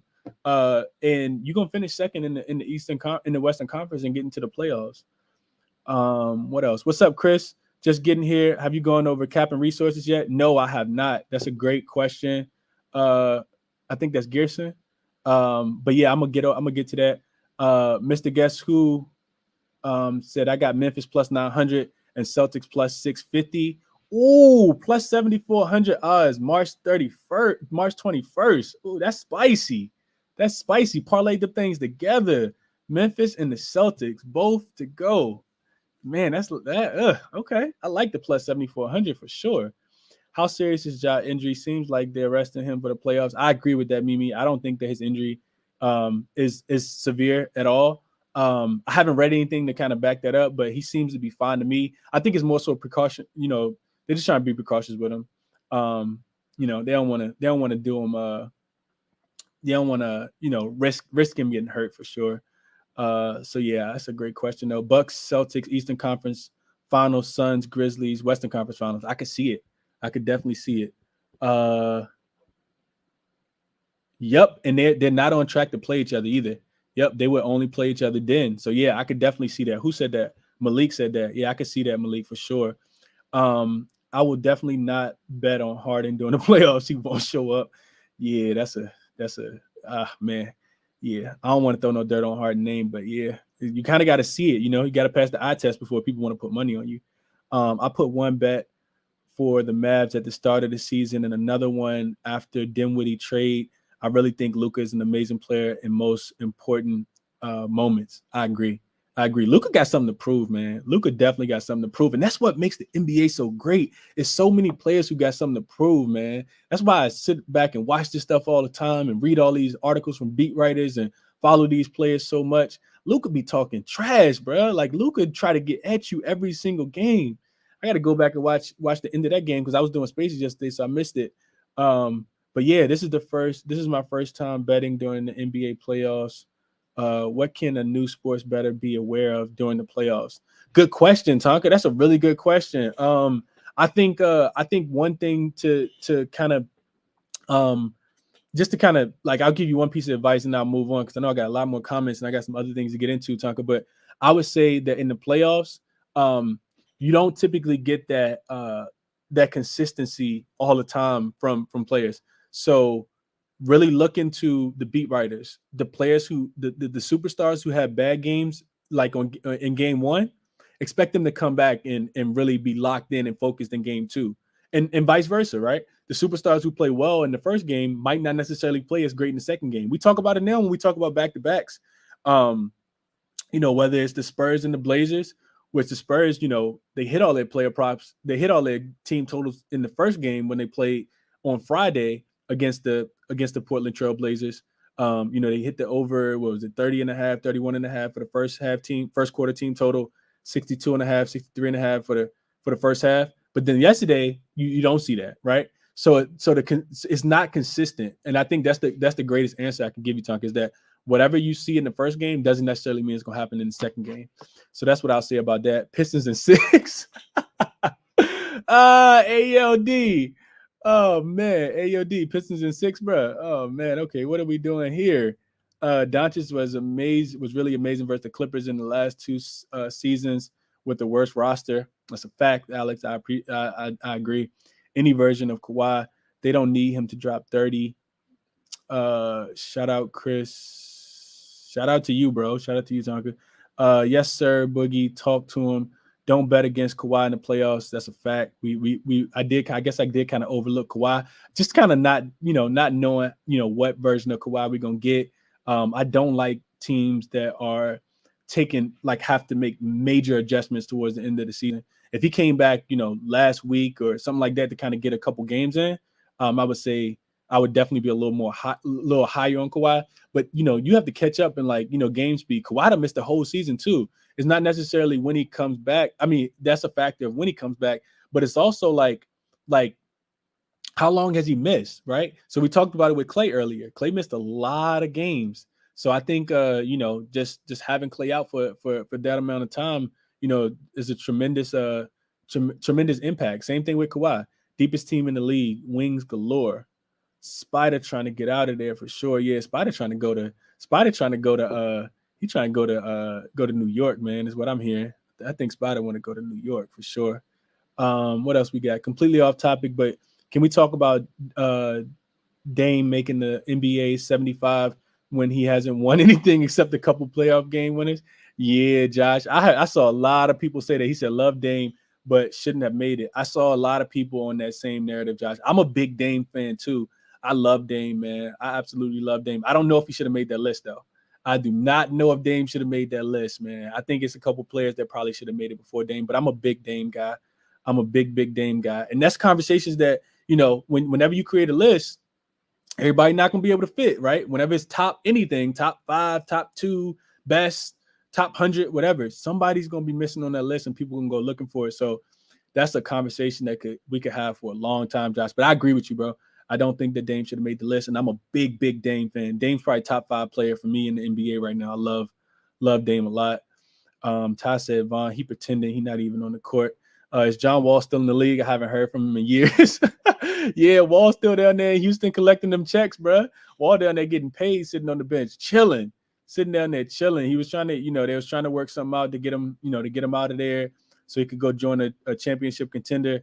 But his contract too big. Nobody trying to take on that contract for John Wall. He getting like $40 million a year to do what? Nobody giving John Wall $40 million a year. That's like Tobias Harris. Love how you can fade FOMO. You don't seem to jump on early lines or drop injury news, right? Yeah, I'm good with that, Matthew. I'm good. I think fate, like for me, FOMO, fear of missing out. Whenever you see something a little intriguing, you gotta, I always think about it like I'd rather have all the information when I'm making a decision. And I'm glad you asked this because I talk about this in the spaces a lot. A lot of people jump on lines early. If you know that everybody's gonna play, especially in that game that if you have some kind of confirmation that everybody's going to play or nobody popped up on the injury report and you're cool with putting your money on that bet based on, you thinking the line might shift because money will come in on it the night before, go ahead and put that bet in. For me, I just rather have all the information first. Like for instance, Philly, right? I thought based on the trends, if I had did the research for that game on Saturday night, which I didn't, but if I had did the research and capped the game on Saturday night against the Cleveland Cavaliers yesterday, I probably would have put a bet in on Philly the game earlier and caught the line at 3.5, whatever it was when it opened. I probably would have placed that bet and it would have cashed. But first of all, I didn't do the research. Second of all, I probably would have been extremely nervous when I saw Joel Embiid name pop up as questionable on the injury report yesterday, right? Because to me, I'd have been like, yep, there you go again, right? The things that you can't control. You can't trust Doc. You don't know when Doc's going to randomly sit Joel Embiid. You don't know when he's going to randomly sit James Harden. So yeah, I'm not in that, and that for me, that's a big part of just being like, being extremely disciplined in my style of gambling and the way I do it. And everybody does it different. Shout out to people who put bets in early. I'm just not that guy most of the time. Because I don't jump on lines early. I like waiting for that injury news to drop for sure. You need to make sure people don't got COVID and health and safety protocol and, things just be randomly coming up. You know what I mean? Just miss a day of work. Appreciate you, Karch. I appreciate you for sure. Good question, Tanka. Thanks for that. NBA playoffs betting is tough for sure. It is tough, Steve. Pistons in 6, 2025. 2025. We going with the Pistons. They over there building something for sure. I also have one bet for the Heat to win East at plus 1200 and Bucks to win it all at plus 900. Placed it at the start of the season. That's looking good, Alex. I definitely got a chance to get some bread there for sure. I can't wait for Maryland to hit for FanDuel to hit Maryland. Tonga, I feel you on that, bro. Me and a couple of my homeboys went to Jersey a couple months ago, and we was driving through. Like we couldn't wait to get back to Virginia so we could place bets. It was on a Sunday. We was trying to bet. I was driving. I was moving trying to get back to Virginia so I could get out of Maryland and put them bets in for sure. So I feel you on that. I definitely feel you on that. It's coming though. It's coming. The market's only going to get bigger. Gambling's going to get legalized in different countries. We talk about states in the United States. It's going to hit Canada soon. It's going to hit. Shout out. I think Canada just got FanDuel. Shout out to Canada. Shout out to Mexico. It's going down there too. Yeah, so it's definitely coming. It's definitely coming for sure. Mitchell to Miami. That's a spicy take, C-Bizzle. Mitchell to Miami. Can we talk about how the Grizzlies are underdogs on tomorrow versus the Jazz? Yeah, we can talk about that. We'll get there. We definitely get there. I have one dream, seeing Gobert play in Boston. That team would be unstoppable. Oh, man, I don't know about that. I can see that, though. He definitely would fit well. He's like an upgraded version of Robert Williams for sure. He's taller. He jumps higher. Plays. I would say plays better defense. Robert Williams is a dog, though. I love Robert Williams. I love him. He's a dog for sure. I wouldn't mind seeing Donovan Mitchell in Detroit. They have the defense, but need more offense, which he could bring. That will not happen, though. Yeah, I don't think Mitchell going to Detroit. That would be nice, though. I think Detroit could really make. If Detroit, I don't know what their draft picks and what that stuff looks like. But if Detroit if they could get a star, man, if they could get somebody to come play with Cade, they got some pieces. I like Detroit a lot. They definitely on the come up for sure. Toronto just legalized sports betting today. Oh, word, Steve. Shout out to Toronto. Shout out to Toronto. We need gambling to be legalized in Texas. It's a struggle down here, man. Yeah, shout out to the people who got bookies for sure. Playing on those offshore markets are not the greatest thing, but it's coming, man. It's definitely coming, bro. I remember the same thing in Virginia. I'm in Virginia, and I remember the same thing in Virginia, just thinking like, man, when is it gonna hit us? Like, bro, I went to Vegas like 3 years ago. Shout out to my guy Lando. We went for his bachelorette.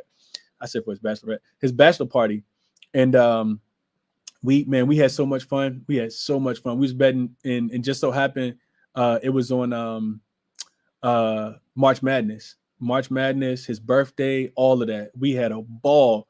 We was betting on NCAA games. I didn't even know what I was doing. I was just putting parlays in. I was just losing money. But that's how I started. Like, that was my first time actually betting, going to the pay window, putting the ticket in, watching the games on them big, 300-inch screen TVs they got. So, yeah, for sure. It's coming. It's coming for everybody who, can't do it yet. It's definitely coming. Easiest future bet for me this season was Suns to win the Pacific at plus 200. That was free money, Alex. That was free money. That's a nice way to double your to get your plus 200 money, bro. That was easy. Suns plus 200. Lakers were favored to start the season. Wow. Yeah, I would have put that money in with you on the Suns, especially given the way they lost last year. Chris Paul looks like the type of player to have a chip on his shoulder, and I'm pretty sure because of the type of leader that he is, that he also can just get the guys to, buy into the schemes that he's talking about. He has so much experience. He's been playing in the NBA for so long. I think his leadership definitely is something that, may be overlooked from the outside. I don't think it's overlooked from the inside. And shout out to Monty Williams as well. Great coaches also. GA is being a little B about legalizing it. If everything goes well this year, we can get it by late 2023. That ain't too. I mean, it does seem like a long time, but it'll be close. It'll definitely be close. Yeah, that's what my homeboy in Georgia too. He be upset, man. He always asking me about tickets and stuff that I put in. So yeah, for sure. Hopefully it gets legalized for you guys soon though. Um, what else we got? What else we got? I don't think FanDuel will ever make it to Wisconsin. Oh man, you got some time out there.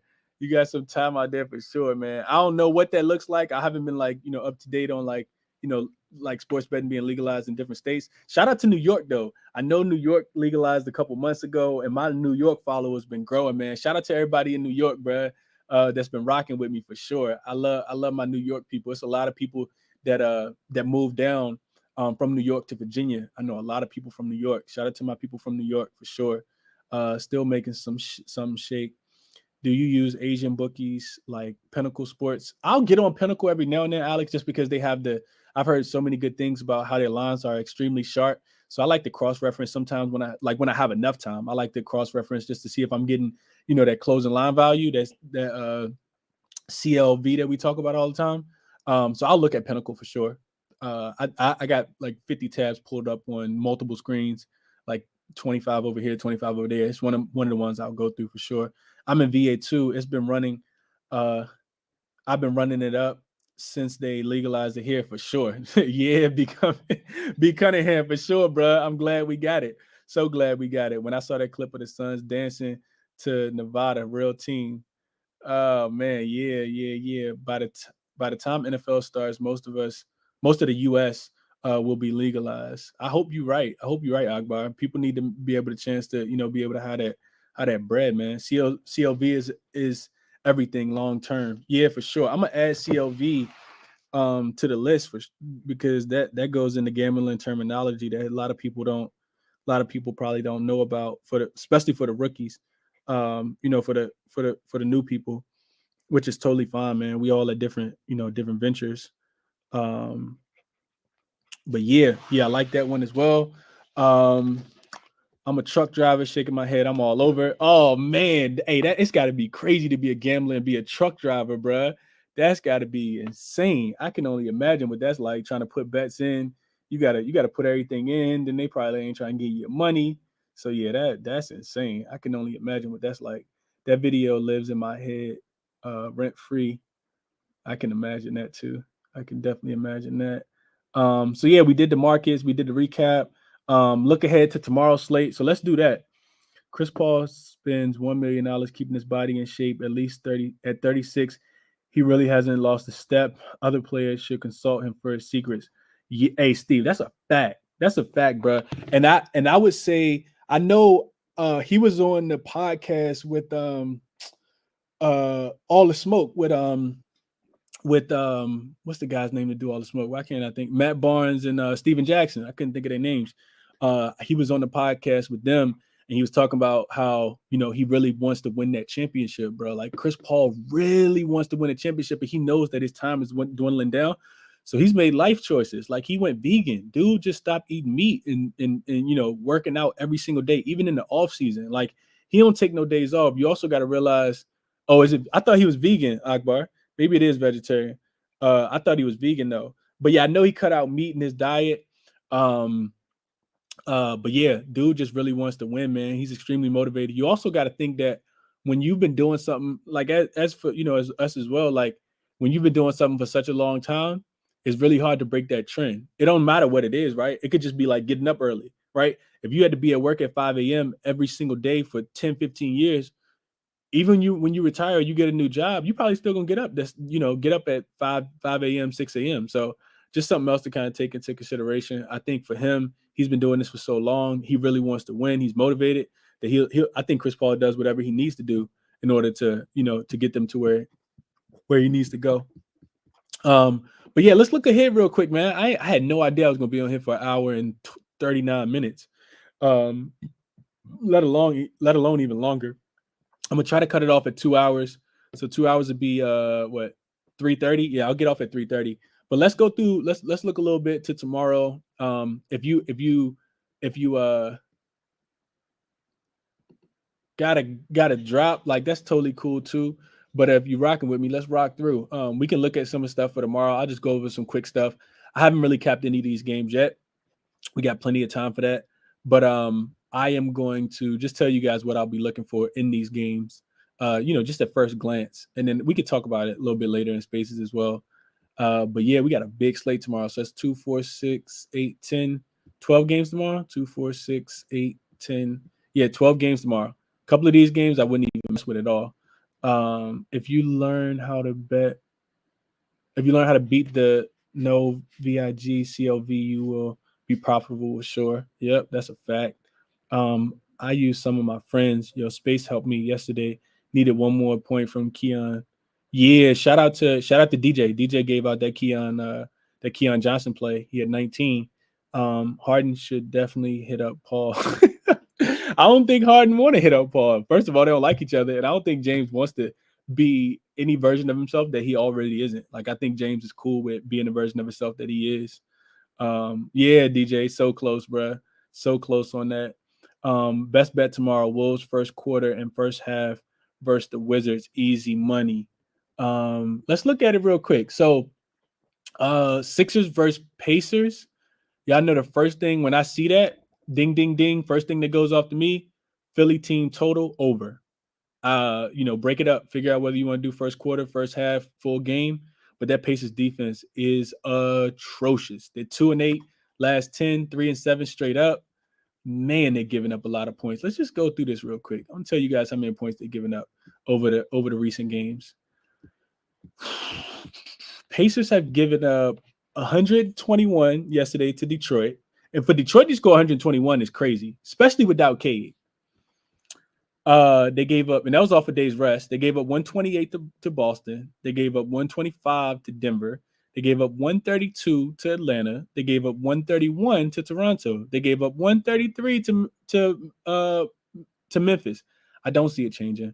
Brogdon's not playing. It's over. Like, I probably lean to stay away because the game does have blowout potential, but I do expect Embiid to go off. He might not get his player prop if they get blown out, but you also got to. That really depends on if you think, how much you think Embiid is going to, how much you think the Philly's going to actually play defense. Philly wasn't playing defense yesterday, which is why that game stayed so close against Cleveland. Cleveland was hitting the three. They were scoring at a much higher efficiency rate than I thought that they would yesterday. I was watching that game. I did not think that they'd be able to continue like that. But that's what I would look for in that game. Halliburton assists, you can look at that. He probably will end up drawing Matisse Thybulle. But they, like I always talk about, switch a pick and roll, and that's all it takes to get them off of them. What else we got real quick, and then I'll go to the next game. I don't like a single game tomorrow. Akbar say he's taking another day off. He said he's taking 2 days off. I wouldn't. Hey, nothing wrong with that, Akbar. Do what's best for yourself, my guy. Chris, do you mess with series betting in the NBA? What do you mean by that, Daniel? What is series betting? I don't know what that is. I like the Cavs tomorrow. B. Cunningham said he liked the Cavs. I had the Cavs yesterday.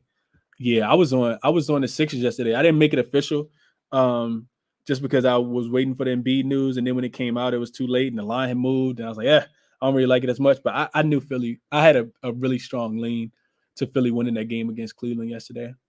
Cavs in Orlando, that's another team total over.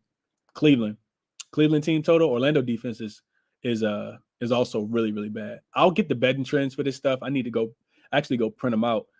Just defensive efficiency, defensive rating, points allowed, 3-pointers allowed, percentages, rebounding, stuff like that. Yeah. Moses Brown rebounds probably also in play tomorrow against Orlando, just depending on what the line set at. But yeah, I like those a lot. Bucks -4. LJ said Bucks -4 versus the Bulls. Bucks are 10-3 in division. Yeah, not for sure. Yeah, I would lean. I got to do some digging, but I would lean to that as well. Bucks just beat the Bulls. The Bulls don't necessarily play well to competition at all. I need to watch some of the post game stuff as well. But yeah. I like that. I like that. Let me catch back up real quick, and then we go to the next game. Look at teams trying to avoid the play and down the stretch to bet on. That's a fact, Steve. That's a fact. Definitely look at those teams. I think playoff series. See, Chris, do you mess with series betting? So like playoff series, yeah, I will. So betting a playoff series, for example, taking over 5.5 games or picking a total 1.5 games. No, Daniel, nah, bro, not at all. No way, no way. NBA is too volatile for me. Every year we think we know what's gonna happen, it don't. I didn't even pick the Bucks last year to win. I thought the Suns was gonna win the championship. I got that wrong. So yeah, no way for me, bro. No way for me. You also the one thing you can't cap is heart, right? You can't always cap heart. You don't necessarily know how well teams gonna play in the situations that they're in. Who gonna step up to the occasion, because the playoffs are where all stars can either shrink, and then we start questioning why they got the money that they got, or the playoffs are time where they turn to superstars, right? So all stars go to superstars typically in the playoffs, especially if they can do it consistently. Then you start it's a reason why First Take and a lot of these shows have these questions about where does this player rank right now in the NBA currently after the season is over, right? So I think to me, just a little too volatile for me. I think Pelicans versus Kings will have a lot of value for props. I can see that. I definitely can see them. Like, I got to figure out what happened to the Kings too, because they have been playing so well on the road. I mean, I always talk about first game back home. You typically want to fade teams, but I don't know why they've been playing so. Why they just didn't show up yesterday. Golden State rest guys, and they still got absolutely thrashed. Take Moses Brown rebounds for the rest of the year. He needs a job next year. That's a fact, Akbar. That's a fact, bro. He will definitely continue to play hard and continue to play well. And watch out for Mobley. I know I think he was questionable and then got ruled out yesterday, or something like about him not specifically being ruled out, but he was ruled out. So just kind of pay attention to that. I think Garland is a strong look tomorrow after the Knicks guards just blew them, just went brazy on Orlando. That's a fact. That's a fact. That's a fact, DJ. The only thing with Garland though, DJ, is that the books know. The books know. They're not just about to give you Garland for sure. You know what I mean? Like the books are going to adjust the line to where Garland is going to either fall either right over the number or right below the number. Recently it's been 24.5. And if you go look at his game log, he's had 23, 25. So just something to kind of take into consideration. It definitely could be a Garland game, though. Or if you want to pivot off Garland, you could take Karis LeVert. His number is going to be a little less. But we got to figure out how motivated he is. Even though that should be a smash spot for him. Moses Brown is decent for sure. Yeah, now he is. Chris Paul copied LeBron in LA. Chris Paul body broke down more than Jeep Grand Cherokees. Oh man, he's just trying to make it do what it do. Who was that? Real new money. He just trying to make it do what it do, bro. He's trying to, it's all about that longevity, man. Chris Paul could retire today and never have to do anything else. Yo, Chris, I ain't gonna lie, you low key look like G Herbo a bit. Oh man, nah, bro. I get that all the time, man. The young people, you must be young, Beans, because I get that all the time, bro. Every time I go talk to a young kid, man, they tell me I look like G Herbo. G Herbo ain't old. He's not old enough to be looking like me, bro. I'm betting against the Jazz and Philly because of Harden in the playoffs. That could be a nice fade spot for you, Steve, as well. Nice fade spot for sure. Miami minus 5.5 versus the Hornets. Miami is 11-2 in division, and all three games left are in division. Nice stat, LJ. I like that, bro. Appreciate you sharing that. Vaughn said Garland points are a bit juiced without Allen and Mobley. I've been taking his threes alt plus money. Yeah, Vaughn, talk to the people. You still got to find a way to attack him for sure. B. Cunningham said, you bet baseball, Chris? Not yet, but I will. I've been talking about that. That's what the transition is going to be into when basketball season over. We're going to get to the baseball for sure. I know the season just started. And I was telling people yesterday in the space, I know baseball. Like I know all the rules. I know the game. I know, everything. I just stopped watching it for a while. So I got to get more acclimated with the players, specifically the pitchers, because baseball is really predicated on the pitchers, So do I bet baseball? Yes, I bet baseball last year. Was I extremely profitable off it? No, because I was, back last year before I was like, really locked in and doing this stuff on a daily basis. I wasn't, like doing the research and the the analysis, analyzing the game as much as I am now. So I wasn't then. But yeah, Jason Tatum. I'm going to parlay Heat Suns, Heat Bucks Suns. Let's cash. Let's see. Who do they play? The Heat play Charlotte. The Bucks play Chicago, and the Suns play the Lakers. Oh man. No comment on that one, LJ. I'm not even gonna comment on that, bro. Leave my Lakers alone, man. Leave my Lakers out of your parlay, bro. Leave my Lakers out of your parlay, my guy. But yeah, let's keep going. So I talked about team totals for Philly against Indiana. They're tanking. Team totals for Cleveland against Orlando, especially with Wendell Carter Jr. out. The defense is atrocious. Houston and Brooklyn, we talked about it. Team total over for Brooklyn, first of all, long as the line is not too inflated. And then Kevin Porter Jr. And I don't necessarily not like, figuring out which player you want to take from Brooklyn. Brooklyn got to get their guys back, first of all. If Brooklyn get their guys back, it makes it harder to take Kyrie or KD points.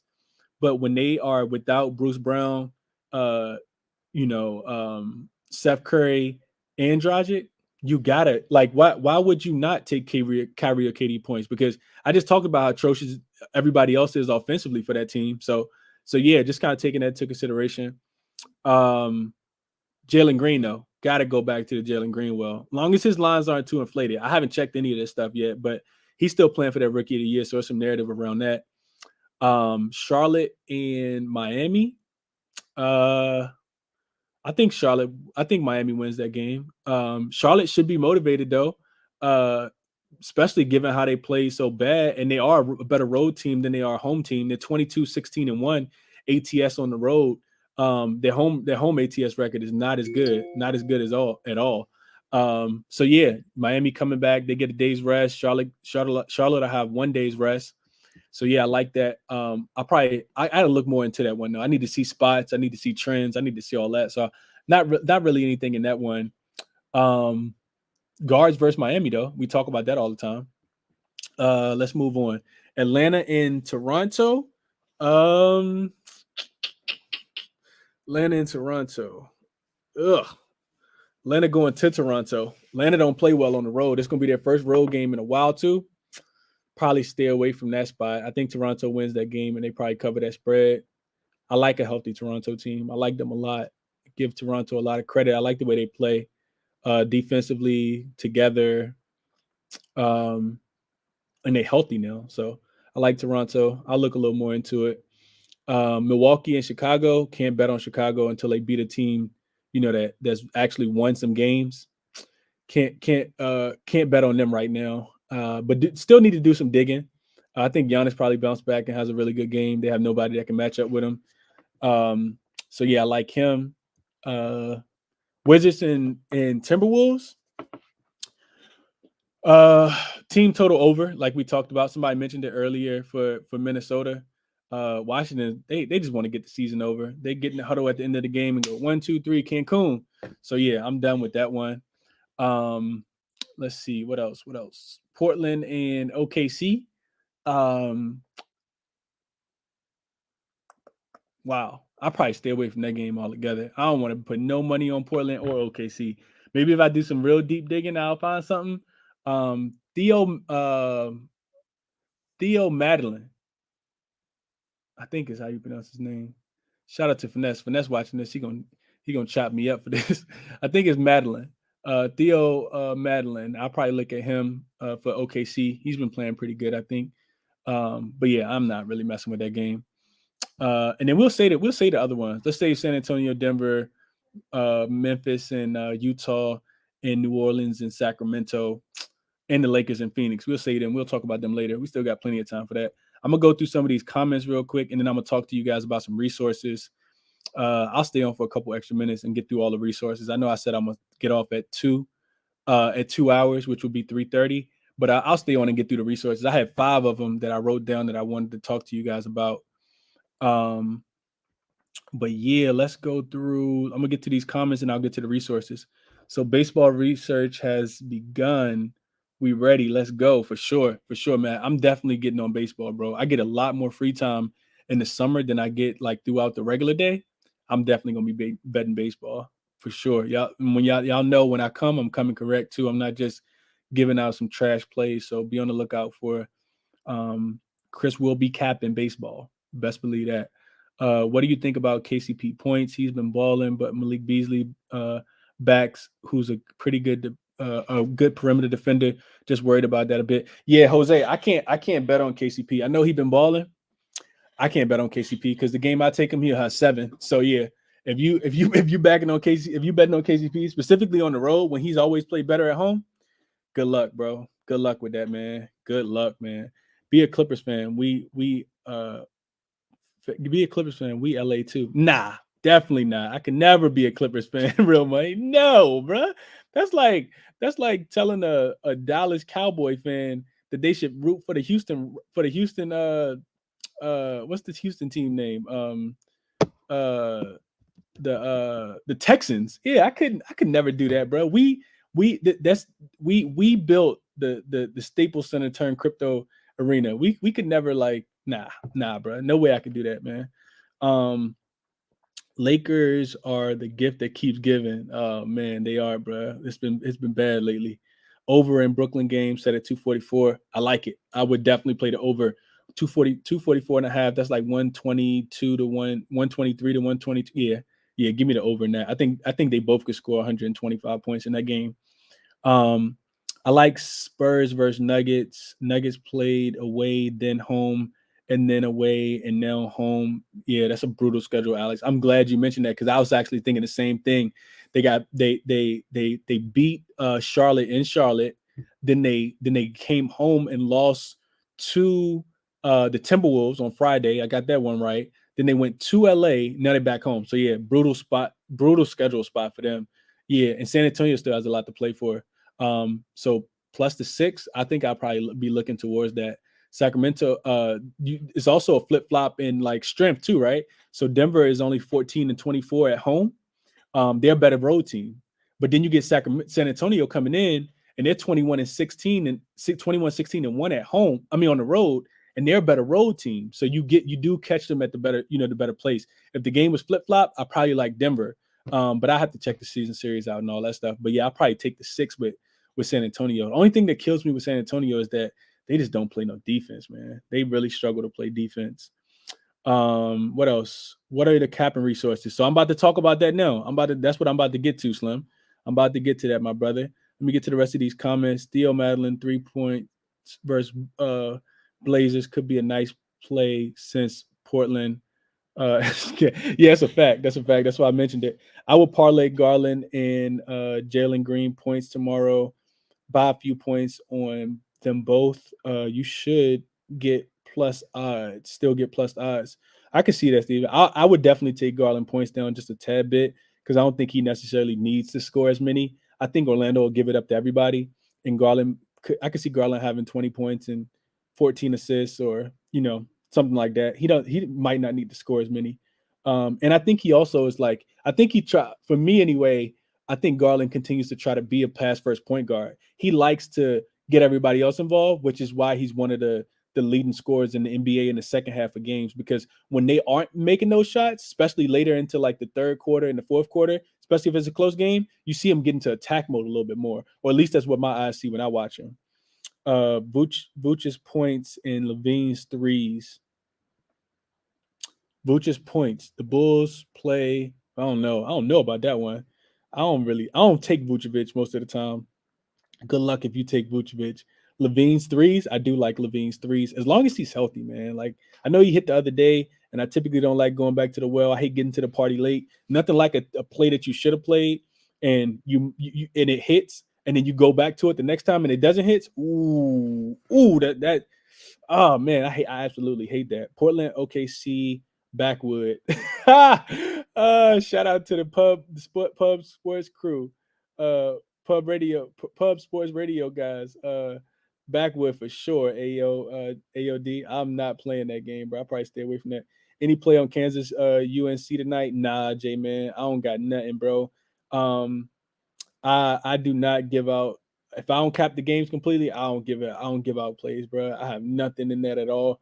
I'd rather you go find a more educated, guy in that place. That ain't me, bro. I just joined. What's your top play for tomorrow?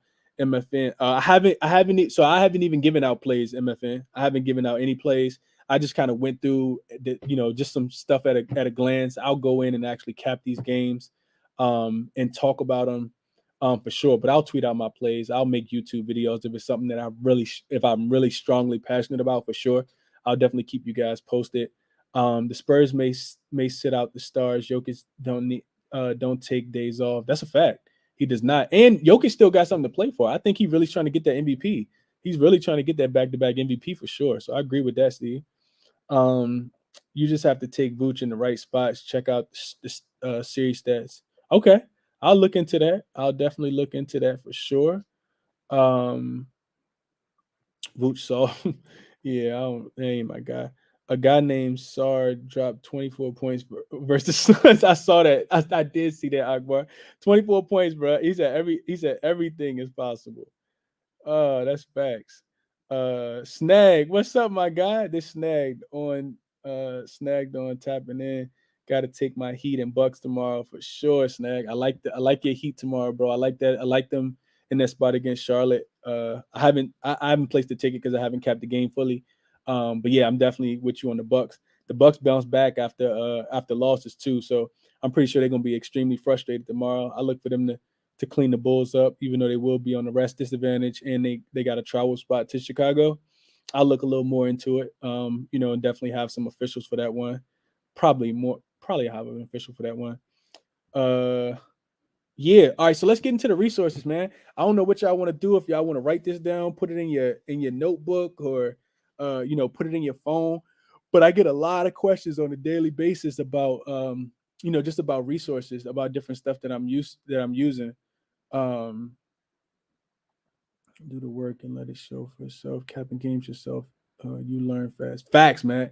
That's exactly why, bro. One of the best decisions I ever made in sports gambling is stop blindly tailing people, bro. Stop blindly tailing. Do not blindly tail. It's okay for your play to align with somebody else's, but when you're blindly tailing somebody, then you lose money and then you get mad at the other person. Like, it's their fault that you lost. That's your fault. You should have did the research. You should have did more. So yeah, bro, I do not do that. I love that you said that, bro. But yeah, let's get into the resources, man. Let's get into the resources. I got 5 for you guys that I really like. And because everybody is on, a different just different in terms of like betting. Some people have bet for, a really long time. Some people haven't, sports gambling just got legalized yesterday. So because everybody's on different terms, I like to start with the basic stuff first. But let's get into it. I think it's gonna be recorded. I think it's gonna be posted. James just asked me if this recording will be. Is this recording? I think this will be posted. I think it's gonna be posted on my YouTube page. You should be able to go back and listen to it and watch it as many times as you want. Share the video too, man. Like, share the video with somebody else, like your homeboy, your homegirl, your brother, your grandma. Everybody trying to get to some money, man, for sure. Yeah, appreciate you too, CJ. If people want to share. So a couple of things I wanted to share with you guys. Let me see if I can pull it up on the screen real quick. I think I can share my screen. Let's see if I know what I'm doing here.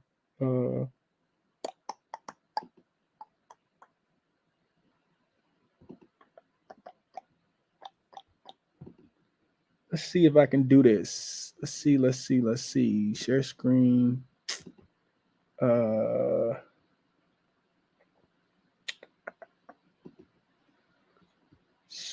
So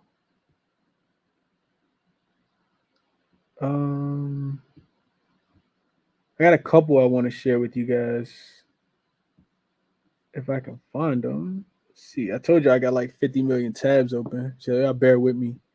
One of them I wanted to share was definitely StatMuse.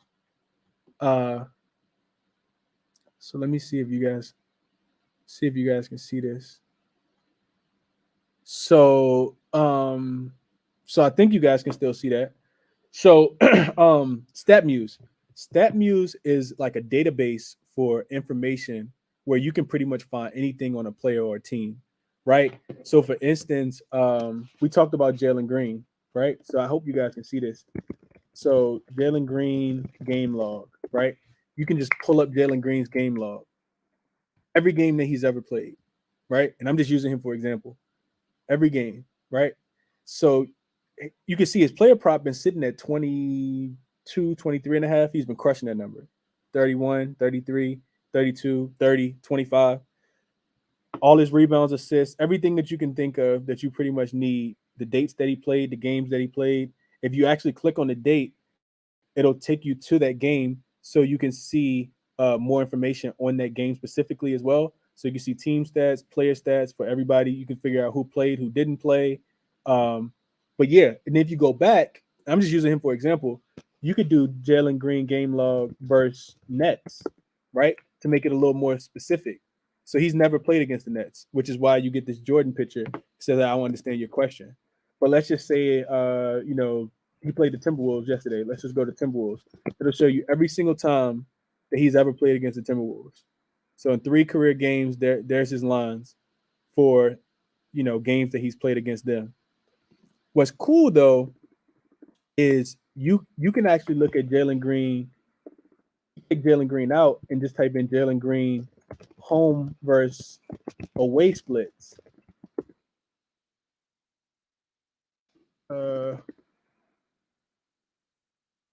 Jalen Green home versus away. So here you can see Jalen Green averages more points at home, 18.8, than he does on the road, 14.8. So it's a 4-point difference of how well he plays on the road versus how well he plays at home. Field goal percentage goes up 3%. He makes more threes at home. He shoots a better 3 percentage at home. He shoots more free throws at home. He shoots a better free throw percentage at home. So this is something that I typically use when I'm evaluating player props, right?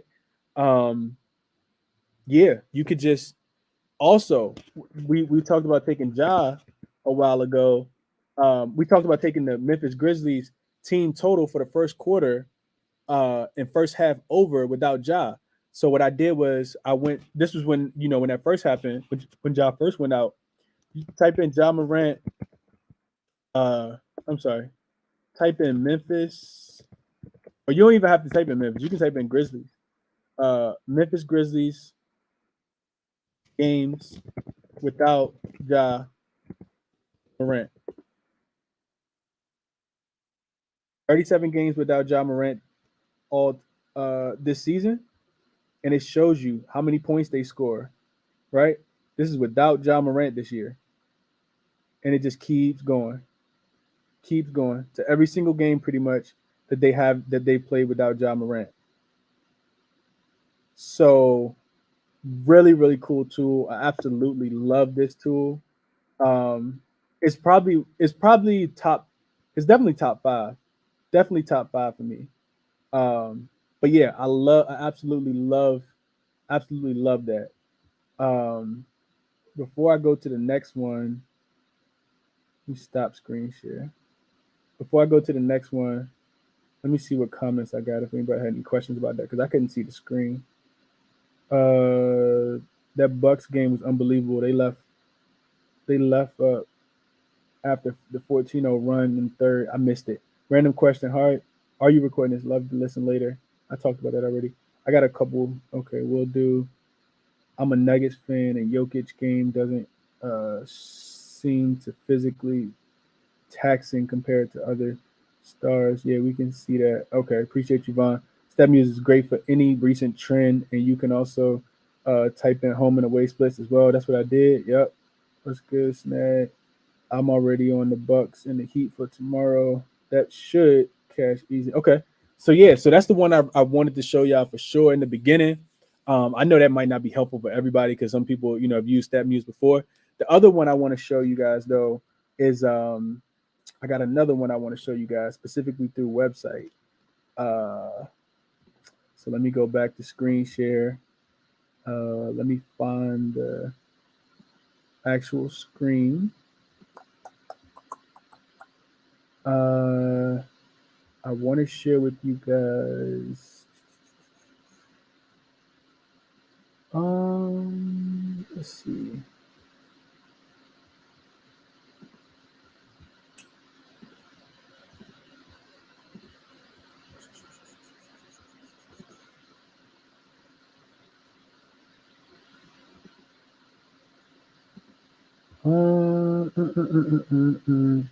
I want to share with you guys Fantasy Pros. That's what I'm looking for, but I don't see it. Like I said, I got so many tabs open, but it's just, here we go. All right, found it. So Fantasy Pros.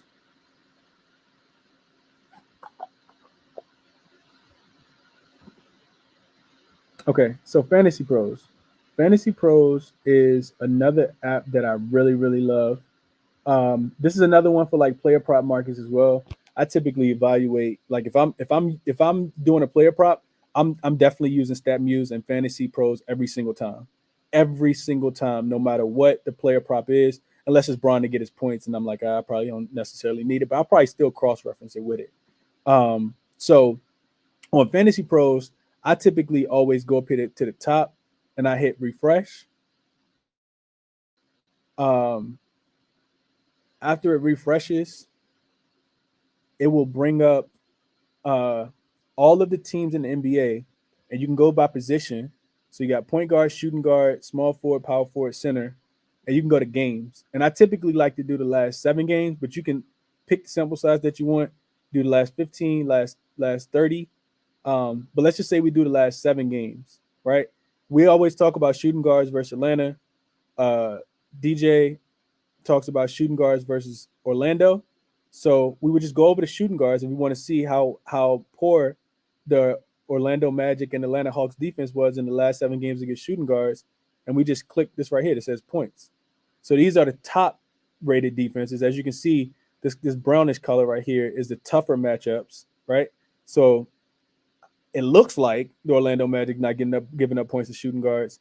Maybe they're giving it up to point guards. Let's see if that changes. Yeah, they actually. So this is the worst. Phoenix Suns are the worst team as far as allowing the most points to point guards over the last 7 games. But let's see where Atlanta falls on this list of points to shooting guards. And this is also fantasy points. So 21.98. Actually, the Wizards are giving up the most points to shooting guards right now.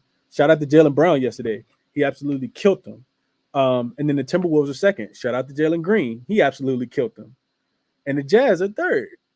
Shout out to Klay Thompson. He just had a 30-piece. So it all kind of makes sense, right?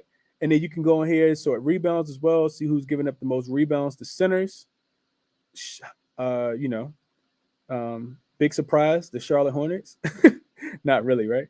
Jokic just had like 18 and Embiid had like 18, so doesn't surprise me at all. The Clippers are second. The Rockets are third.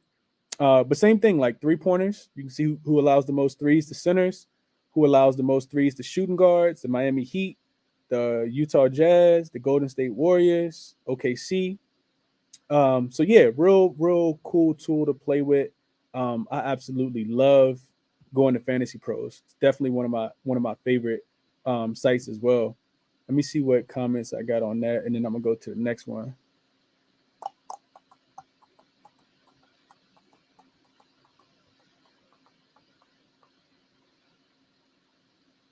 You recommend getting a laptop for doing the research? Oh, for sure, Beans. I got like a little man cave down here set up right now. I'm in my basement, gambling, trapping out the basement. But yeah, I couldn't do this on a phone. No way I could do this on a phone.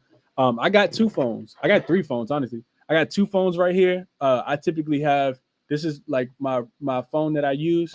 I use my other phone just for like, checking stats and stuff, just to have other stuff up. And then I still got dual screens. I got a monitor here, and I'm working off my MacBook as well. So yeah, no way I can get all my research done, bro. Just having just have it, off my phone. I guess it's possible, but as far as time, I don't got enough time to to do that. So yeah, I always do it. It's a lot faster for me working off the laptop.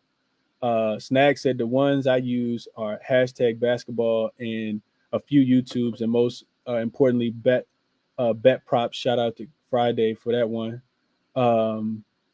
Yeah, I'm gonna tag that Snag for sure. Beans, I use my phone, but a laptop wouldn't hurt for sure. All right, so that's two. We got StatMuse and we got Fantasy Pros. The other one I want to show you guys is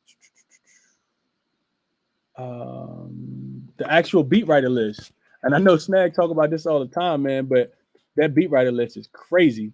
So if you go to my page on Twitter, and I know a lot of people still looking for this list, I can tell because it's always like people are always getting added and stuff.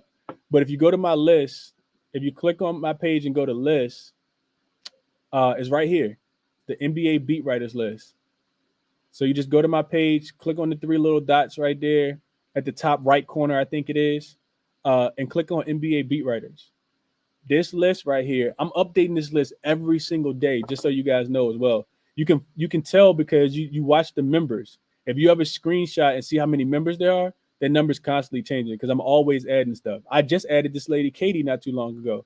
She's not even a beat writer, but she does commentary for the Minnesota Timberwolves. As you can see, Nas Reed getting interviewed. Yesterday was his birthday. Yesterday was Jared Vanderbilt's birthday. My fault. But yeah, this guy right here, he works for the Miami Heat. So yeah, this is everything that you would ever need to know. If they cover the NBA, I typically have them. I mean, I know people are getting added and dropped all the time, but I try to do a good job. But when I find new stuff, just kind of adding new people to this list as well. So you find so many gems in here. Look at this: points plus assists plus rebounds per game per StatMuse. This isn't an actually meaningful stat. I'm just sharing it for you. No, it actually is meaningful. It's meaningful for us when we take it in the player prop market. He's not part of the gambling community. That's actually very that's actually very helpful and meaningful information. So you can look at this list and see this information right here. If you want to look at somebody PRAs tomorrow, especially if they have a matchup against an extremely weak defense, and you think that they are going to need to be able to do all of these things, there you go. Resource right there. I screenshot this, or bookmark it. I typically bookmark stuff like this so I can go back and look at it by just clicking on my bookmark tabs. But yeah, man, it's so many hidden gems just here, just sitting right here. I'm not gonna go through all of them, but just know it's a bunch of gems here, man. Bunch of gems here. Do I bet full time? Nah, I don't bet full time yet. Eventually I may get to betting full time. I work full time though. I love working. Working is cool. I love what I do. But yeah, so I'm not betting full time. Let's see. What else? So StatMuse, Fantasy Pros, Beat Writer List. Oh, one more thing I want to show you guys. So if you go to YouTube, where can I find it again? So Quan, you got to go to my page, right? So if you go to Twitter, I'm gonna just go to somebody's Twitter page. All right, I'm gonna walk you through it real quick. So if you go to my Twitter page, click on the three dots in the top right corner, right? If you click on the three dots in the top right corner, let's see.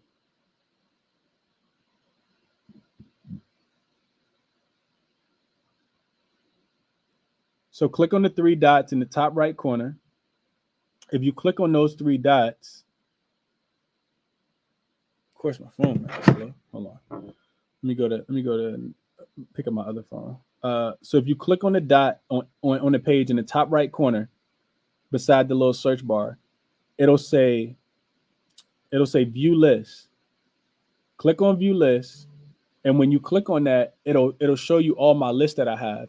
I would recommend going to Mr. Untouchable said it right there. Yeah, and I'll pin that for sure. Yeah, go there and then you should be able to find it. I recommend following the beat writers list and also the NBA players list because that'll also show you a lot of information as far as like what the players are thinking, what they're doing. You can find out, what's going on. Somebody tweeted yesterday that they lost somebody. I forgot who it was. Might have been Ja. Somebody lost somebody that I think was close to him yesterday. But yeah, it's just a bunch of really good information there. That beat writers list. So that I think that thing's golden, honestly, for sure. Anyone here bet on CBA, college basketball, KBO? That list changed my look at everything NBA wise. Shout out to Chris for that. I read that list more than my text messages. That's a fact, Snack. That's a fact, bro. I actually just go to the list on my phone. It pulls up like this, and I don't know if you guys can get it like this or not, but on my phone, I'll just show you guys what it looks like on my phone. So when I click on Twitter, like if I just open the app, it looks like. Let me see if I can put the camera. So it looks like this on my phone. So these up here, I can actually click on. If you pin it, you can actually click on it up here. So the first one up here is beat writers. So I typically keep my phone on the beat writers list and not my actual followers. So this list is just every single thing that we just kind of talked about, based on. Well, that's a tweet from the list, but I keep it on the beat writers list up here. Versus if you pin it up here, it'll stay up here, and you don't have to go into the list. So yeah, that's what I do. I do that on a daily basis. That list changed my life as well, Snag.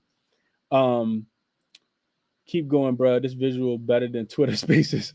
That's what's up, bro. Appreciate that. Yo, Chris, I always wonder, are there any Twitter accounts that you have notifications on for? I would assume that Underdog would be one, probably, for sure. Oh yeah, for sure. As far as NBA, anybody else's, let's see who I don't get on Twitter a lot, so a lot of the times I will I'll put I'll pin people tweets, not pin them, but I'll set notifications. Let me see. I got and shout out to the people who just followed the list. I got like 12 people who just followed the list.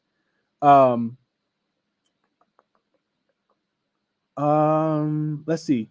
So my list consists of Shams. So Shams, who is the NBA journalist, NBA insider. Well, he's not a journalist. He's a lead NBA insider. He's an analyst. I have his notification set. Of course, I have Underdog set. And those are the only two notifications I really have set. Props.cash. I do look at their stuff from time to time, just because they have those really good trends. So and they don't tweet that often. The thing about turning notifications on, you turn notifications on, your phone gonna be binging. It'd be buzzing, especially around whenever the injury reports come out and teams got a report. Underdog will legit send you 50 notifications in 3 minutes. So that's the one thing about that. Let's see what else. I got one more I'm gonna share with y'all as well. A new one too that I haven't really shared with anybody.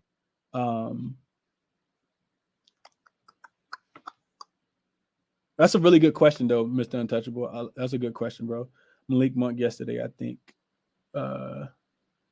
China and Korean basketball league. No China and Korean basketball league betting for me. I got a homeboy over there, but I don't know nothing about that. Yo, Chris, we have to talk about all NBA teams soon. For sure, bro. We can talk. We can chat it up. Snag said I personally only have Underdog notifications on, but I recommend a few beat writers of teams you follow the most. That's a fact, Snag. That's a really good point. I'm glad you said that, Snag. I'm glad you said that, Snag. Matter of fact, I'm gonna change that. I'm about to put that up here. So Snag's on to something, right? So if you're new to sports gambling and you only want to bet on, one team or one player or a couple teams or a couple players, because it can be, a little too much, or just you just don't want to dabble in so many markets and try to cap a whole bunch of teams. Snag's big. Shout out to Snag. He in the spaces all the time. Snag's big on capping his Bucks, his Miami Heat. He may mess around with the Chicago Bulls every now and then, and his Dallas Mavericks. That's it. That's what Snag go to. So if you only want to cap a couple teams, go find those beat writers for those teams, just go to Twitter, type it in, Milwaukee Bucks beat writer, and you'll see the list of people that come up, and you can tell if they're official beat writer reporters or not, and turn their notifications on, because that way you'll get alerts every time anything happens. And they don't tweet that much, and all the information you probably will find helpful. It'll definitely win you some money for sure. Appreciate you for sharing that, Snag, for sure. Let's see. Are you dropping a visual of the shirts? Yeah, Gerson. I'm dropping a visual of the shirts today. I'm waiting for the mock-ups to come in. They should come in soon. I plan on sharing them ASAP. I'm glad you brought that up. I'm gonna just pin that real quick so I can make sure I talk about that as we get closer to the end. Pinning this game's changing, y'all. Trust me. Not for sure. Yeah, it's definitely game changing, Snack. Miami is my team, so it's easier for me to cap them. So I'll be having their beat writers notifications on, as well as the Suns and Memphis for sure. Yeah, that's a good point. Fact, Snag. I have a list alone of just the Suns organizations, players, and press and such, and it makes perfect sense. That's why DJ's so in tune with everything that go on with the Phoenix Suns. Yeah, find that small list. You don't got to cap every team, every player. So yeah, for sure. I'm new to gambling. Are the playoffs better, easier than the regular season? I wouldn't say it's easier. It can be though, but the thing about it being easier is you gotta really look at the sharpness, right? So a lot of the times the sports book don't necessarily, they can't make really, really sharp lines if it's 12 games going on, right? They kind of got to just put stuff out there because everybody flying over, checking player props and team totals and over unders, first half spreads. So yeah, when the books will create sharper lines when they don't have as many to do. You know what I mean? Kind of like chores. You're gonna do a better job of doing the chores when you don't got as many chores to do. If you got 10 things to do, you're going to gloss over a couple of them because you just want to get the list knocked out. So something to kind of take into consideration. You're going to get sharper lines for sure. Akbar said, I found it useful to zoom in on divisions and master 4 teams within and so on. I think that's a really good tip as well. Akbar, I like that a lot. Why are you so curious? Said your Twitter spaces are everything. You're the best for real. Appreciate you. I appreciate that love. I definitely appreciate that. That Harden triple double and the win cash. Oh, you got that plus 800. Ooh, I love it. I'm glad you cashed on that. I'm so glad you cashed on that. I'm gonna be honest. None of that's easy, but you got to you got to bet what is reachable stats. That's a fact, Snag. That's a fact. Snag got me on doing them PPDs. Yeah, Snag be cashing on them PPDs, bro. Parlay them things together. Snag be hitting them plus 1,000 tickets all the time. Plus 900, plus 800. For sure. Snag got his method for sure that worked for him, and it cashes for sure. I'm gonna get to the last resource real quick. And then what do you do full time, bro? I work in the school system. So I actually work with students, which actually probably in the mental health field too. Like I do a lot of mental health stuff, which is why I think it's so easy for me to connect with people for sure. But yeah, FT, that's what I do, bro. I work in the mental health field in relation to students in school. PPD is player performance double. Another term I'm gonna write down. I'm gonna write that down too. PPD. We just know what they mean, but yeah, PPD, player performance double. Player performance doubles.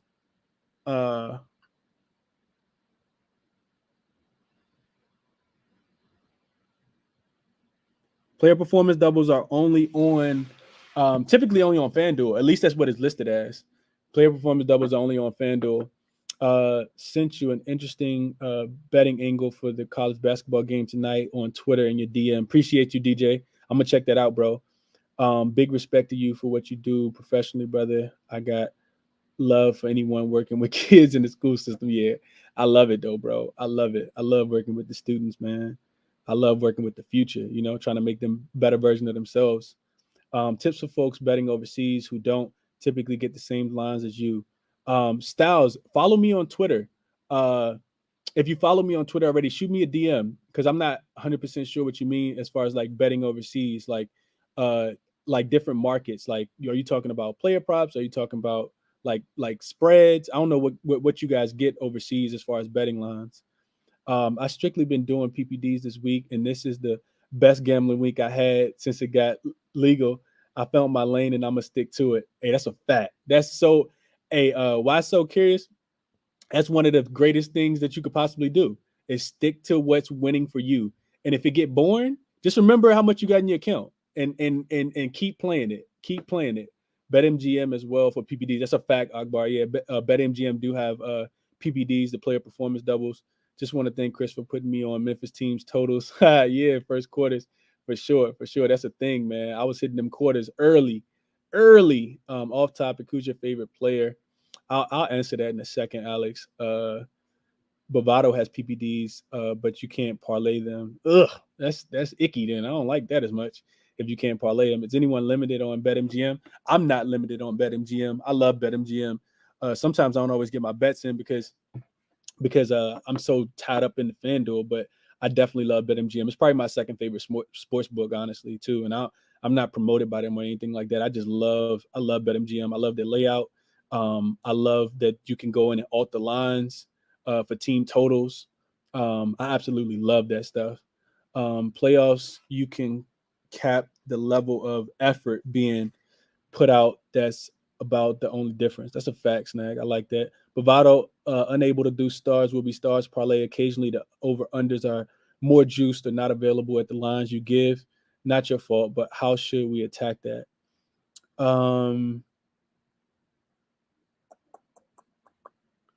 Man, I think so. Styles, DM me for like so we can talk a little bit more about that. But I think I probably like look towards some more spreads. Just depending on the lines you get, because honestly, that's what it's dependent upon. We want to hit them plus 100s. I'm not interested in playing anything minus 135. I just keep it a buck, which I typically cut it off about minus 130, honestly. So yeah, I'm gonna get to the other comments, and I'm gonna get to the shirts too, and then I'm getting off of here because it is 4:00 already. And I've been on for 2 hours and 30 minutes. I told you I was getting off for 2 hours. But the last tip I wanted to give you guys. So it's actually a YouTube source. It's and this is a new one. It's Jump View, right? So if you go to YouTube, you're already on YouTube anyway. If you go to YouTube and YouTube, let's see. YouTube, oh, it's actually right there. There you go. So YouTube Jump View. So Jump View is a page that looks like this. I talk about the beat writers for as far as like following post game interviews. Jump View is amazing for that. So we know I talk to you guys all the time about a lot of my capping style is predicated on what I'm hearing in post game interviews because I need that narrative, right? I need to know who was frustrated, who really looked mad about losing, like I look mad when I'm losing money on a player. Like if my ticket didn't cash, right? I need that player that's frustrated when at the podium. I don't want somebody that's laughing and hee ha ha and then giggling after they just lost, right? I want somebody that's going to be motivated. So I use a lot of my capping, I'm going back and watching those teams to see how they played because I like to take teams off a bounce back. Just because you lose one game don't necessarily mean you're going to lose the next, right? That's a part of the capping as well. So if you go on this website, look, Booyah, Kyle Lowry, return, post-game interview, and you can watch all these. He was interviewed for 18 minutes last night. He's smiling probably because they won the game. Max Strus, he's hit a bunch of threes last night. His interview's up here. But it just has a lot. If you click on videos, I stumbled upon this like 2 weeks ago, but it's a lot. I'm not saying every single interview ever, but you see Chicago Bulls, Orlando Magic, Toronto Raptors, Minnesota Timberwolves. It's coaches, it's players. You see what I'm saying? Like it's a lot of different stuff on here, and it just keeps going. It just keeps going. So this is another really, really good one. Boston Celtics.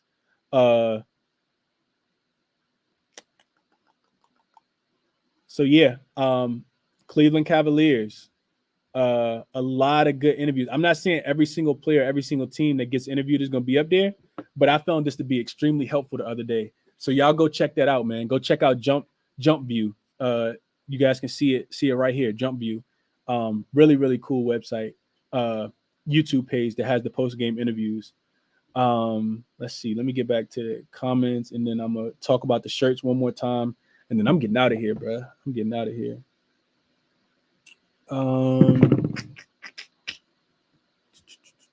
Let me get to FT said, "Do you bet any other sports? Baseball is coming. FT, I'm definitely about to do baseball. To do stars, to be stars, you have to use the prop builder and the not not the in-game markets. That's a fact. Yeah, that's a fact. BetMGM is very easy to bet. I'm limited on there. Most I can bet is $20 per game. Ugh, $20. Ugh. Okay. That sucks to be a max. I guess you can make some money off $20, but that sucks to be a max. I said this the other day. ChrisBeCappin Sports Bar coming soon. Off the books. Watch. Oh, Snag, you did say that. Hi. He's right. Same game parlay for you, which is 1,000, will be like plus 250 for us Bovado users. Ugh, that's icky. Ugh. Yeah, that's 75. That's 75 cent off the dollar. Man.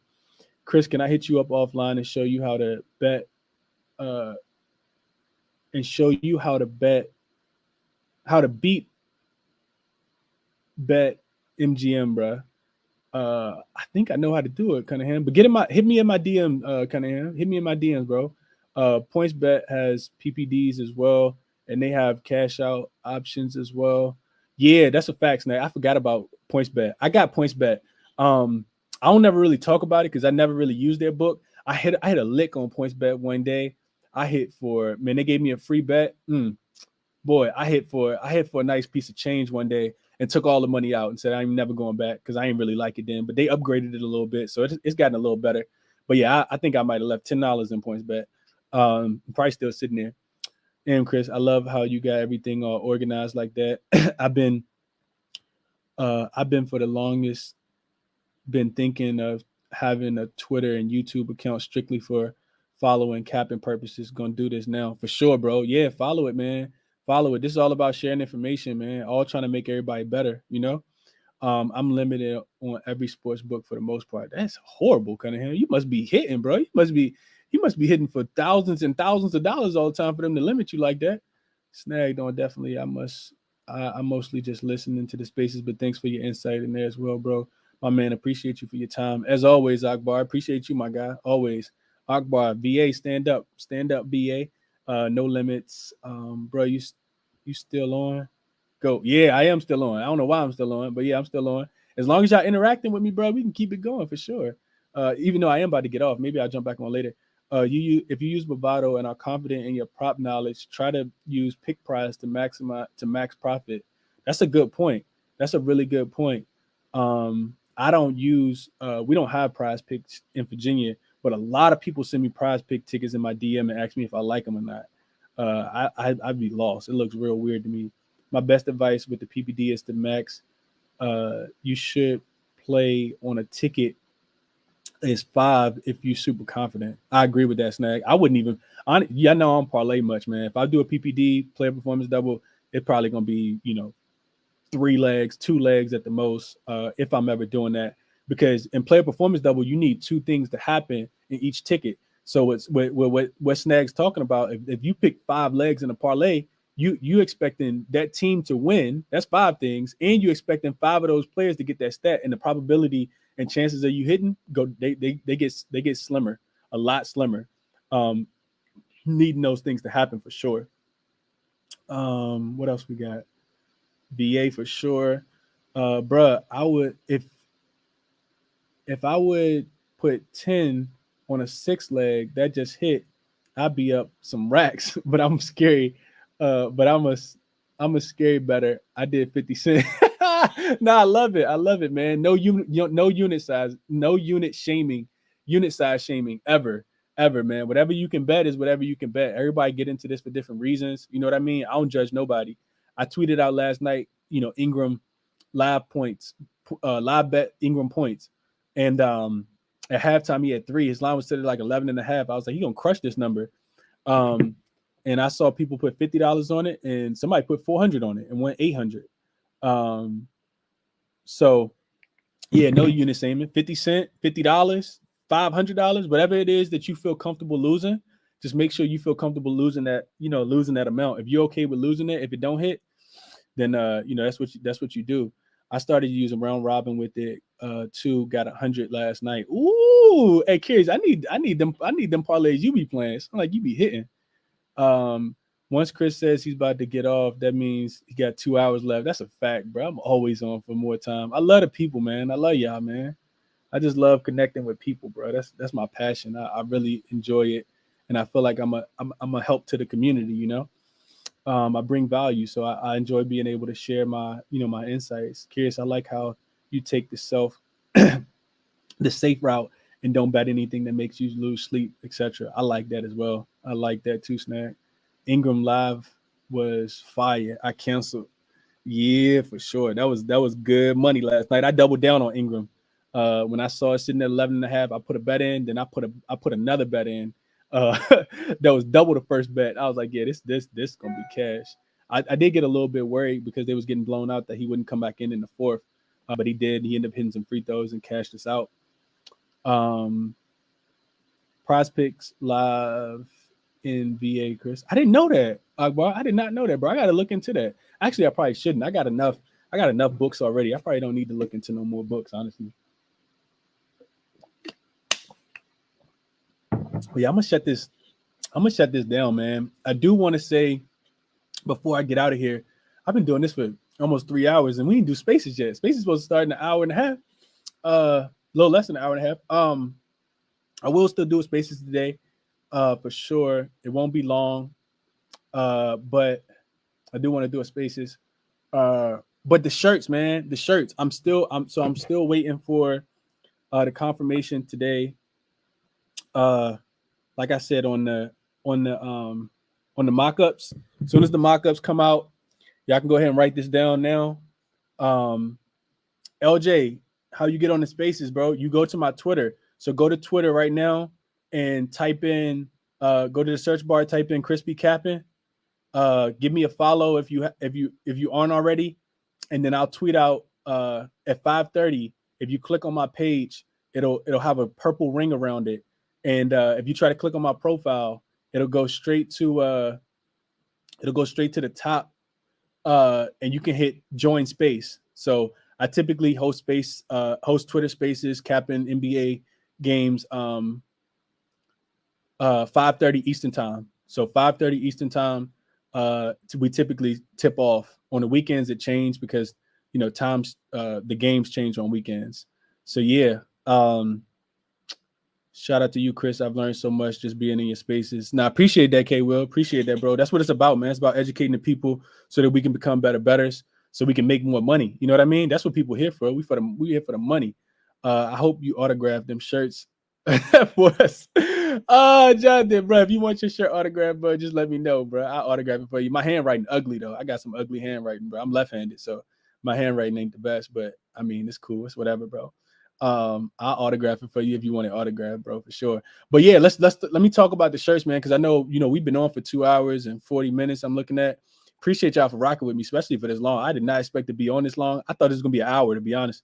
But I guess I get kind of long-winded. I really like reading the comments as well. I really like the interaction. I like interacting with you guys also.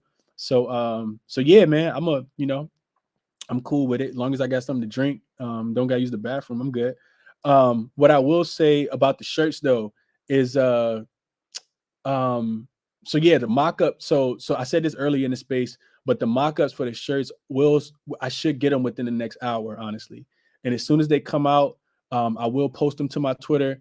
They'll be on pre-sale, not for a long time, probably just run them for the week. So just go ahead and send me, what you want. This is what I want you guys to send me though. I'll put this all in the tweet. I want you to send me what size you want. I want you to send me what size you want. So how many you want, what size you want them in, your full name and your address, and then send me the payment. Send me the payment. So there's going to be probably 4 different ways to pay.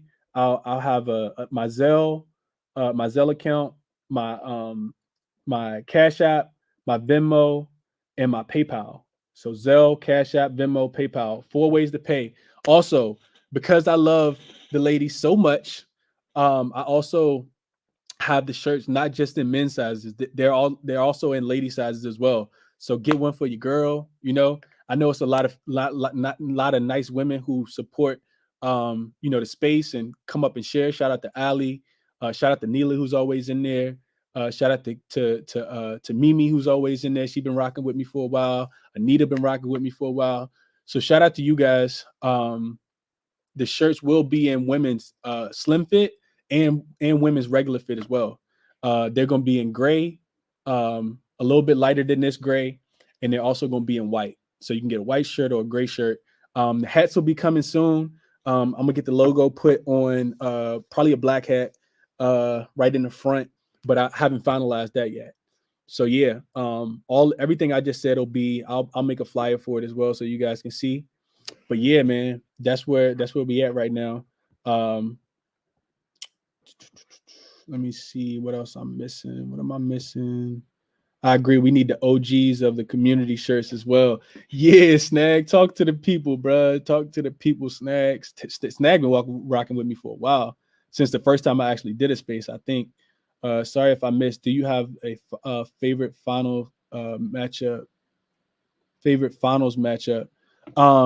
Karch, I think I don't have one. Like, I know, it's really early to kind of pick, but given the value, I like that Memphis, man. I don't know if Memphis can beat Phoenix in a 7-game series, but plus 1,400 just seems really, really good to me, man. I really like that a lot.